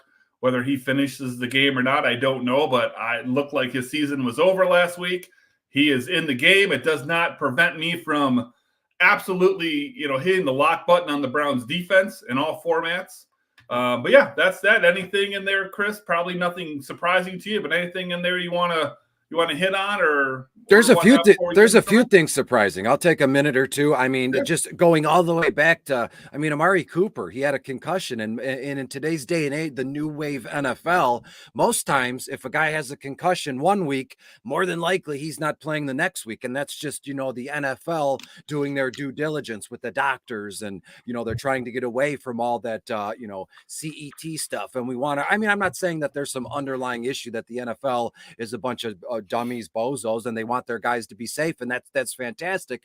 But I did not see Amari Cooper being active. I did not see Trevor Lawrence being active. Yeah. His ankle was like this. It was stepped on. We know it wasn't broken, but I'm shocked Trevor Lawrence is active this week. But again, that's how nuts this thing can get when you're in the midst of a playoff chase. And as it stands right now, the Jaguars are right in the midst of it, and Cleveland's right nipping at their heels. And so the AFC playoff race is going to be fun and exciting, and the bad weather with the Rams and Baltimore, that's going to be fun. There's a lot to look at today, per usual, but let's start off with quarterbacks, shall we? Oh, one more thing. Justin Jefferson, right? He's active today, and in an odd way, when I sat down to do the notes for this week, a week ago today, Justin Jefferson, that's why you were talking. I was on mute because I'm like playing along and doing all this kind of like that. Justin Jefferson skipped the line and went boom right to the highest priced wide receiver on most sites, on FanDuel at least. I think Diggs is the most expensive on DK, but that's when you're good and you're a stud and you can just lay down yardage and touchdowns. That's what it'll do. So Justin Jefferson to the moon in Vegas, indoors on some turf. Him and Devontae Adams are getting at it. So I'll toss it back to you, Dave. Where are you going with quarterbacks? Anything changed since Thursday? Because you did like Purdy and Fields. I wrote it down. So you can't get away from anything from me, at least this week. Where are you going with quarterbacks? No, I don't need to. Same situation as it was. It's Fields and it's Purdy. I've always kind of leaned Fields, but Purdy is obviously, well in the mix. And I think this is where, at least in cash, everyone's going. For me, it's still Justin Fields, Lions 30th scheduled Justin fantasy points to quarterbacks, cheat code, quarterback with how much he runs. I wouldn't be shocked at all if we see another 100-yard rushing performance from him. We know he's going to be targeting DJ Moore, early and often as well. So, should be able to get points in the passing game, on the ground. Lions are terrible against mobile quarterbacks, so he's my guy. And then, like I said, Brock Purdy, I just don't think he's priced up enough.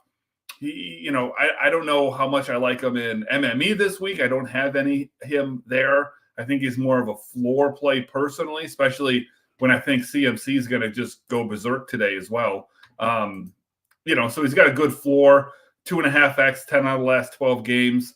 5 out of the last 6 as well. And the one time he didn't do it was against Seattle. So, kind of do what you want there. But that's what I'm looking at in cash at quarterback.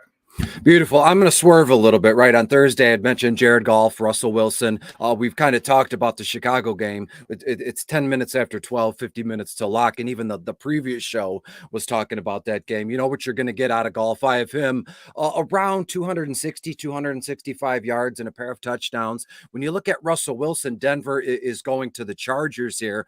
He is, to me on paper, he looks to be one of the most, electric guys on the slate. I have him scoring a touchdown with his legs in the air once or twice, stacking him with Judy or Cortland Sutton. We'll get to that. And I also liked, I had Matthew Stafford highlighted in green. And although that game is going to be nasty in the comments, Mr. Matt E. Wobig said, I really like the Baltimore game. It's a classic weather game. Sure, for a viewership perspective, as a fan perspective, but when you're throwing some dimes and some nickels on a game, you want to shape it in your image and how you expect it to be. And look, Stafford did well against Cleveland last week. Why can't he really, like the Old West? I've been painting a picture of Matthew Stafford all season as that wily old, vet who shows up, shooting it out. But let's pivot here. I'm going to look at Gardner Minshew. The Indianapolis Colts are playing in Cincinnati. Cincinnati's 25th overall against opposing quarterbacks. And regardless of what you think or what you say about the Colts, this guy it does enough to get it done. And has he taken that next little step? Not in real life. Nobody's going to be all over this guy, next season in seasonal formats. But look at what he has around him. Josh Downs, Pittman, even Zach Moss to a certain extent. And Gardner Minshew, the second, is doing well with the hand that he has been given. And last week, threw a touchdown, send the team to win in overtime, throws the helmet off, the hair's long and flowing, and he is rolling. So give me Gardner Minshew to throw 2 touchdowns. Does he, maybe sneak one in and he gets to that 3 touchdown plateau? That would be beautiful. So that's where I'm going at in quarterbacks. The same old Golf, Russ Wilson, a little bit of Stafford, but I've really started to take a liking to Gardner Minshew the last few days here, Dave. We have the best comment of the 14 weeks so far, Chris. I'm going to put it up. Mr. Braden is downstairs on his phone. He's supposed to be in the shower, but he's obviously downstairs on the phone. He said, "How old is the king of intros? I've not returned. I've been busy." So he's 8 years old. He asked a question and he answered his own question in the same statement. That's what it seems like. Oh, I don't know. I don't know. But how old is the king of? I'm in trouble. Don't disrespect me like that. He says, "Okay, Braden. Well, get in the shower and I'll talk to you later." But let's go running backs here. Nothing has changed, I don't believe, from Friday. I don't remember when we got that CEH news, but starts with Zach Moss, really. Pretty much same play as it was last week. I'm really hoping that people are a little bit sour on, his performance last week. But, Keith Fleming mentioned all the underlying metrics that just go to show that game was, his score in that game was not indicative of his usage at all. So he's not going to be as popular as he was last week. I think he was 80-some% in cash games ownership-wise. Maybe he gets down into the 50s or 60s this week. Either way, he's in for me. CMC, the line, death taxes, playing CMC when he's healthy in cash. Great matchup as well. Seattle, 29th in schedule adjusted fantasy points to running backs. I've got him mixed all over my MME lineups as well. I think that CMC, great play. And then Clyde Edwards-Helaire. I'm not happy about playing him, but at least on DraftKings, he's only 4,200. So even if, he ends up splitting carries, even if they're evenly split with McKinnon, at that price, I don't know how you don't play him.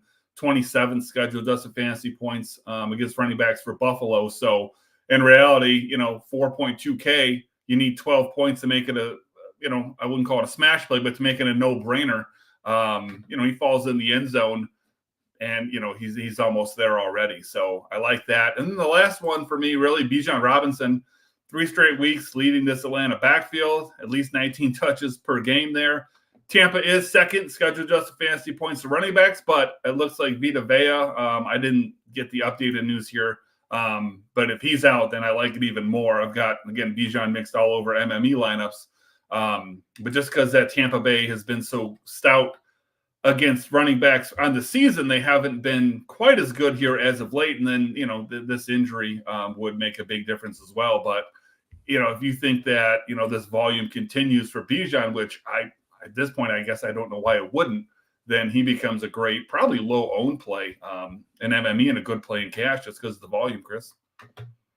Yeah, I'm going. I'm throwing a complete curveball than what I had mentioned on Thursday. And when I look at this, that when as Thursday to Sunday, that's like the action, right? Monday, Tuesday, Wednesday's like, wow, we got to wake up early and go to work and all that stuff. But Thursday through like Saturday and even this morning is where all the action is. That's where the most fun is.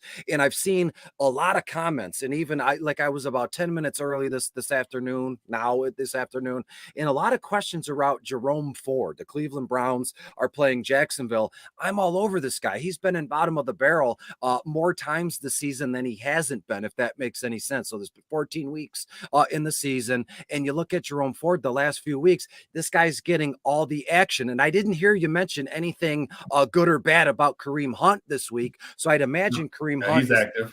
He's going to be active, but that doesn't take away from what Jerome Ford is going to do. I have him about 14 to 15 carries, 60 to 65 yards, 3 to 4 receptions, 25 to 30 yards. And the guy's price tag is pretty sweet across the board. And then Damon Pierce, who I mentioned Thursday, look at this one. Houston at the Jets. He's now looked to be assumed all the RB1 kind of reps again for the Houston Texans. And CJ Stroud, it's one of those things. This kid, this quarterback is so good, and he's such a stud at such a young age. It's just things are clicking and he's seeing things, right? And so again, everybody, the Jets are very good in their secondary, right? They're first overall against opposing wide receivers, but against running backs, they're only 24th. So again, I look for Houston to just press the pace of play, against the Jets. So give me Damon Pierce in some action, and the rookie Keaton Mitchell, Baltimore against the Rams. Again, on paper, Rams defensive front is very stout. They're 7th, but if the weather's going to be cold and snowy or rainy or nasty, Keaton Mitchell, very windy. So let's just keep it on the ground, right? You got Gus Edwards, but again, we want the newest shiny thing. We want the action. We want that kind of thing. And Keaton Mitchell is young, and when he gets the ball, he can be gone. So I love the pairing of Jerome Ford and Keaton Mitchell. And I also love the idea about stacking both Minnesota Vikings running backs as well. Alexander Mattinson and Ty Chandler, Vegas at the Raiders. Nice little field there. They're 27th overall against running backs. And again, as I said on Thursday, Justin Jefferson, just his presence alone is going to scare the dickens out of the Vegas Raiders. Therefore, they're not going to be as honest as they normally would have been had Justin Jefferson not been active. So Ty Chandler and Alexander Mattinson, not that RB1 in terms of Mattinson that we wanted to be in seasonal formats, but I don't care about that crap. We're looking at week 14. So I love the idea. Jerome Ford and Keaton Mitchell in the same lineup, and then do another one where it's Mattinson, Ty Chandler, and there's something pulling me in the direction of Roschon Johnson against Chicago. All his numbers and projections are down, and that's because you got Herbert and Donta Foreman is going to be active. But again, once Roschon gets rolling, and he's going to roll against the Lions here, because again, Lions are going to score points, but they also give up points as well. So those, I know there's about 5 of those guys, but if you mix and match them in the right combo, personally, in my favorite, it'd be Ford and Mitchell, and then it would be Roschon and Pierce, and then the Minnesota Vikings running backs. That's where I'm going. That's where my mind is at least, Dave. Where are you thinking in terms of wide receivers? Justin Jefferson, you said, and everything. You going anything with Diggs? Where are you going with wide receivers here, Dave? Well, Jefferson's straight up an MME play. I can't trust him for cash. I don't know what his he's just too expensive for me for cash. I would go other directions. But for an MME, he's an absolute lock. Again, I don't want to take away your guys. I'm going to name a couple of cheap guys, but that's your thing. So let's go with my cash guys, right? Starts off with Rashee Rice for me. I think, he's kind of emerged here as a wide receiver 1 on this team. 19 targets, 16 catches over the last 2 weeks. Most popular game environment here as well. I was either playing CEH or Rice this week. Had no problem playing both of them. I ended up playing both of them. So I like that. Guy that's kind of moved on to my radar here as of late and is now in my cash lineup. And I don't think Keith Fleming is listening. Otherwise, he would have commented by now. But he would be happy to hear me talk about Drake London. Playing any Atlanta pass catcher is scary. But he's got a role here, wide receiver 1. just so valuable for his price tag. Only $4,600 on DraftKings. Volume isn't, like some of these other guys, that maybe, are in here, but at least 5 targets in all but 3 games this year, at least 7 and 7 out of 10. Going up against Tampa Bay defense, 28th schedule adjusted fantasy points to wide receivers over the last 6 weeks. I'm going to take my chance here with a very underpriced Drake London and see what happens. And then you want to talk about volume. I'm playing Michael Pittman. This guy is starting to get himself in the same conversation as, like Tyreek and, Amon-Ra St. Brown with this volume. It's just insane. At least 8 targets, 7 of his last 8 games, at least 12 targets in 4 of his last 5. He's got at least 8 catches in each of the last 5 games. I don't have a problem playing him with, Moss. Moss is partly because of, the value that he provides you. But, no matter who's been back there, Pittman's been getting just ridiculous volume. And I don't think he's priced for that volume. Jonathan Mingo is a guy that I think you're probably going to like. He's super cheap. Matchup isn't ideal. New Orleans 5th scheduled just fancy points to wide receivers, but he's hit at least 3x in his last 2 games. He's got 16 targets in that time frame, 10 last week for a career high. So I really think he's a good option. DJ Moore, a few weeks ago, Fields' first game back, I had him locked into my lineup. I really liked him again this week, but just the way that it worked out, I could either afford DJ Moore or Michael Pittman. I love them both, but I went Michael Pittman instead. Elijah Moore, I don't really think it matters who his, quarterback here is. He's done it with everybody, at least 3.5x, 3 of his last 4 games, 7 targets in each of those games as well. Jacksonville 29th schedule adjusted fantasy points to wide receivers, so good play there. And then Amon-Ra St. Brown, he's getting close to that, CMC territory, just an elite cash play every single week. Probably has the safest volume on the entire slate. If I could have had the cash to play St. Brown instead of Pittman, I would have done so, but I didn't. So St. Brown would round that out. But yeah, Justin Jefferson, 100% in my MME lineups. $8,500 on DraftKings for Justin Jefferson. That's the cheapest he may be in my lifetime. So I'm willing to give it a crack. Well, you're going to give that a crack. I'm going to kind of pivot, the guys that you've mentioned, right? Mingo and even Michael Pittman in a way. I've always done this, right? I'm going to fade players in the same game, 4 players in the same game. Instead of taking Michael Pittman, which is a wonderful, beautiful play, and I'm all in on, I'm going to look to play Josh Downs or Alec Pierce. Those two, it's like that old rationale. Does 2 equal 1? Not necessarily, because as you said, Pittman has kind of taken that next step into the upper echelon. And who's going to be, Michael Pittman's quarterback today, or who's going to be playing under center for Josh Downs or Alec Pierce? It's Gardner Minshew. So if we're all in on Pittman or Downs, then that just goes to show that, my Minshew play has got a little bit of legs here and we can get moving. So give me Josh Downs against Cincinnati, 19th overall against opposing wide receivers. Right now, Downs is averaging around 11.4 yards a reception. I have him 6 to 7 targets, 4 to 5 receptions,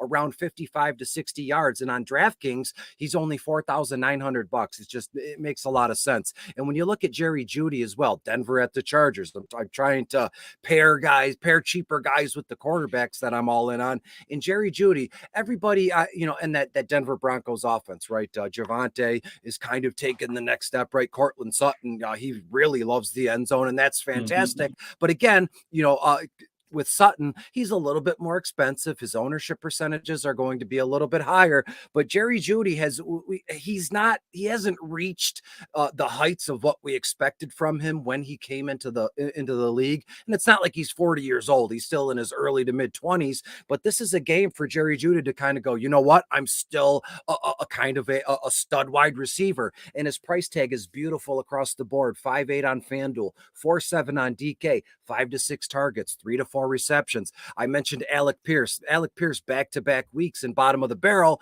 And last week he had 100 yards and it was awesome, right? And we move on. And when you look at Pierce, 5.5 on FanDuel, 3.7 on DK, and nobody on earth is talking anything about the Seattle Seahawks, right? Everybody's like CMC and Purdy, and that's great. But like when you look at DK Metcalf or Tyler Lockett, maybe no, but maybe you want to take a shot. You got like $5,000 left, 5.5, something like that. Look for the rookie, Jackson Smith-Njigba, right? San Francisco is great. Everything they do, their offense is phenomenal, but Jackson Smith-Njigba only 5.5 on FanDuel, 4.1 on DK, and Frisco right now 24th against wide receivers. And in what case in what world does San Francisco not just absolutely truck the Seahawks, meaning the Seahawks are going to be playing from behind and going for all their fourth downs, and so they're going to be on the field offensively as long as they can in moving the football. And we've seen JSN kind of take another little step in his rookie development, and they're looking for him in terms of their quarterback is looking for him. So give me Jackson Smith-Njigba, in a really cheap spot where nobody on earth is even thinking about this kid. You said Mingo, and then I'll put a bow on this thing with two guys who are like the epitome of bottom of the barrel. That's Cedric Tillman, the Cleveland Browns, and that was a play. That's why I was so shocked Amari Cooper was active, because if he wasn't, then Cedric Tillman would be my move. But again, I let me put a disclaimer on this here. I don't wish anybody any ill will. Even if you're a player, you tweet, I don't care. I don't wish an injury upon anybody, but Amari Cooper's always been one of those players where, we get all like rambunctious, like a puppy to go on a walk. We're like, yeah, let's go. And then the first play of the game, he takes a shot and he's done. I'm not predicting that. I'm not projecting that. That would make me a jerk, give me bad juju. But I'm saying Amari Cooper active is kind of, it's weird to me. I find it suspicious. Are they just doing that for like a decoy kind of thing? I don't know. But Cedric Tillman, I'm not going to waver from my Cedric Tillman take here, because Jacksonville's 26th overall against wide receivers, him and Elijah Moore as well. And look at Mooney, right? Again, we'll stack players from the same game for players in the same game. Mooney was all the madness a year ago, right? He was going to be the star, the stud. And then they traded for DJ Moore. Mooney's been suppressed down the roster, but he is dirt cheap as well. 3.3 on DK. And Mooney against this Detroit Lions secondary, it just screams, at least a cheap touchdown or something along those lines. So that's where I'm at in terms of wide receivers. When we look at the tight ends, of course, it's Travis Kelce's the most expensive guy. I know we were both on Brevin Jordan last week, and he paid dividends. And on Thursday, we talked about him. You're out on him this week. Why don't you tell us why? The weather. It's just going to be kind of that simple. I'm really afraid of that weather there. He was definitely a consideration for cash. He's still in my player pool in case, somebody needs to spend down. And, I don't think he's like absolutely a full definite fade, but it's Isaiah Likely for me. And I know there's weather there too, right? So it's not like the weather is any better really in Baltimore, but the matchup is different there too. Rams dead last, scheduled adjusted fantasy points at tight ends. I do expect that Baltimore is going to run the ball a whole bunch, but because of the weather, when they don't, I do expect that Likely is going to probably get at least as many targets, maybe even a few more than he typically would. And I said this on Friday, and I know it's just completely narrative based, but it has held true all season to the extreme where, the Ravens have absolutely destroyed NFC teams at home. And I don't know if that bodes well or not for Likely, but at his price, the opportunity, even with the weather in play, I think that he's still a solid play. Don't have him in MME anywhere. It's too risky for me there, but I don't mind it as a floor play. David Njoku, been my guy here for quite a while. Volume has been just insane, really. I don't know how better to put it than that. At least 6 targets in 7 straight games. Last week was the first time he hasn't hit 3X in the last 7 games. I don't know what we're going to get out of the Jacksonville offense. Lawrence is starting. I guess that means you expect he plays the whole game, but I don't know how mobile he's going to be. I don't know what that's going to do as far as how many points get scored in this game, but I don't think it really matters. I think that, Njoku's, seen that volume over a long enough sample size that I don't think you really need to worry about it. And that's kind of where I sit there. MME, my favorite guy. I won't get into too much in case he's the guy you're looking at, but Tanner Hudson is the guy that I'm finding myself jamming in to save money in MME. Yeah, Tanner Hudson has been he's been a mainstay. Like at this point of the year, I do it every year. I'll make a graphic at the end of the season. I have what I deem bottom of the barrel all-stars, guys that guys that have been in the article a lot through the season, but those same guys that have actually produced on a regular basis and make me not look foolish for what I do. And when you look at Tanner Hudson against the Colts here, they're 24th against tight ends.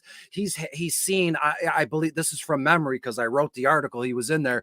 He's seen no fewer than 4 targets like the last 5 or 6 games, 4 or more targets. There was one game where he saw 6 targets, if I'm not mistaken, which was like week 9, something along those lines. So Tanner Hudson in this offense, you would think, Jake Browning, this guy can, we didn't think he could support. Well, he could support at least one guy, Jamar Chase, and everybody else was just dust. But Jake Browning looks, let's see what he can do as an encore, because all we have in front of us is that Monday Night Football overtime game where he looked fantastic. Let's see what he can do in his encore against the Colts here. And to be fair, throw DFS aside and throw time limits out of everything. Cincinnati and Indianapolis, that probably is the most exciting game I'm looking forward to. Jacksonville, Cleveland, those are 1-2, and from a fan perspective, what I'm going to be doing this afternoon. But Tanner Hudson, an outstanding move.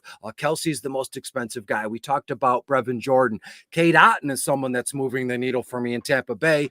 They're going to Atlanta to play the Falcons, who are 28th overall. And again, Baker Mayfield, he's not been talked about a lot. And to be fair, I think that's good for Baker Mayfield, because realistically, the only way people are ever talking about Mayfield is when he's a dummy, when he's just turning the ball over, when he's just like a sad sack out on the field, just fumbling and his shoulders separated.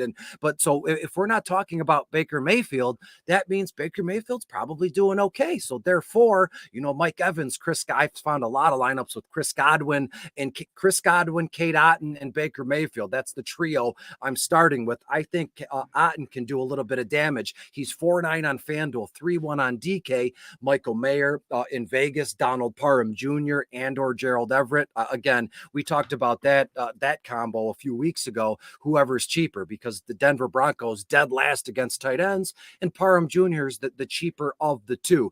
We mentioned Tanner Hudson. What about Adam Troutman? Again, we're like, that's the whole point of bottom of the barrel, or getting together on a Sunday afternoon. Those cheap, like, what do you like to just click the guy's name? You got to be stupid, or just to put that guy in your roster, you got to have a screw loose. But hey, that you're talking about, that's me. You're describing me to a T. Now that we see that in Carolina, Tommy Tremble is inactive. I mentioned Steven Sullivan. That's like way off the beaten path. And even Jeremy Ruckert, the second-year guy from Ohio, the Jets tight end here, Conklin, is active. I did notice that last night, actually. But in a way, Houston's going to be running and gunning. I have Houston putting up 28 to 31 points. And so there's going to be a small piece of the pie for the Jets. The only problem is the Jets quarterback. And that's a big piece. That's a big problem. But again, Ruckert, 4-3 on FanDuel, 2-5 on DK. You got to know Ruckert, Sullivan, even Adam Troutman to a certain extent. There is a little percentage of a goose egg. And I know in a GPP, you can't live with a goose egg. But again, on the other side of a goose egg is a career day, and then 10 grand or 100 grand. So again, Kyle Pitts is also in the mix. Isaiah Likely, you mentioned. So where are you going at when it comes to DSTs, Dave? You still stuck on Cleveland? Because I know I am, but I've had to pivot and I got some other spots. But go ahead with what you're thinking for DSTs. Yeah, I mean, for cash, I locked him in earlier in the week. I was thinking about, does it matter if Trevor Lawrence plays or not? And then I was thinking, well, he's probably going to be pretty limited. I think it just makes too much sense. They're just too cheap. And, as we talk about every week, DSTs are so volatile that in reality, it just comes down to a salary thing. And so they're $3,000 on DraftKings, which is pretty cheap. $2,500 is the bare minimum. That pricing was done with a healthy Trevor Lawrence, and obviously that has changed. So yeah, I think they're just too cheap. And like I said, with it being so volatile, I think you just kind of throw that out the window and take the savings.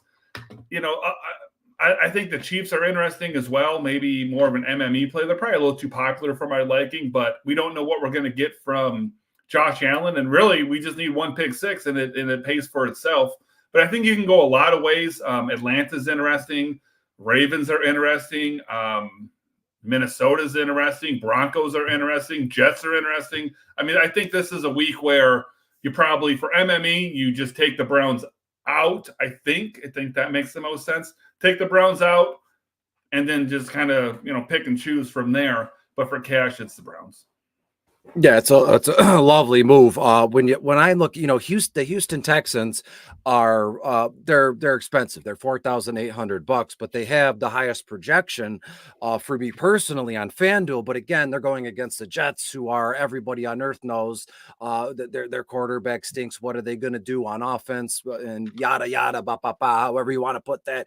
You talked about the Minnesota Vikings. That is very interesting. They're on the road in Las Vegas, but you have the kid Aiden O'Connell is the quarterback. But again, a way to take the opposing defense right out of the game would just be feed Josh Jacobs and maybe toss it up to Devontae Adams every once in a while. And to be fair, I do like the Minnesota Vikings, but again, the propensity that Josh Jacobs can see 20 carries and just whatever kind of, limit what Minnesota can do from a sacks perspective, from an interception or bad passes perspective, kind of takes me out of it. My favorite play this weekend, or today, I should say, without a doubt, it's got to be the New Orleans Saints. And they're only $4,300 on FanDuel. They're playing Carolina. Carolina's 27th overall in terms of giving up points to opposing DSTs. And the Saints secondary is very active. I said this I was on the Saints last week, and I'm going to double down and go back to them this week. I have the New Orleans Saints in this one to just absolutely roll over Carolina. And this one is in New Orleans, the Superdome, which I said on Thursday, that place rocks. It gets nuts. You get a punt block or an interception, something crazy like that, and the roof is going to come off. And I just think Carolina could cave pretty easily in this one. It's just going to be all Saints. To be fair, I have the final score 31-10 here. So you're looking at 21-point difference. So give me the New Orleans Saints, the DST, lock and load them. As I said, only $4,300 on FanDuel, Dave. Yeah, sounds good, man. I think that about does it for us. It's almost 20 to kickoff or so. Gives everyone plenty of time to maybe make some adjustments or, whatever, heading into Sunday after our final essay has now been turned in. So yeah, I appreciate everyone tuning in. I wish you the best of luck this week. And I know you'll tune in for Chris's showdown video. I know we'll have a Sunday night video coming out soon. Obviously, he'll have the Monday night video, 2 Monday night videos probably. But yeah, we'll catch you on Friday together.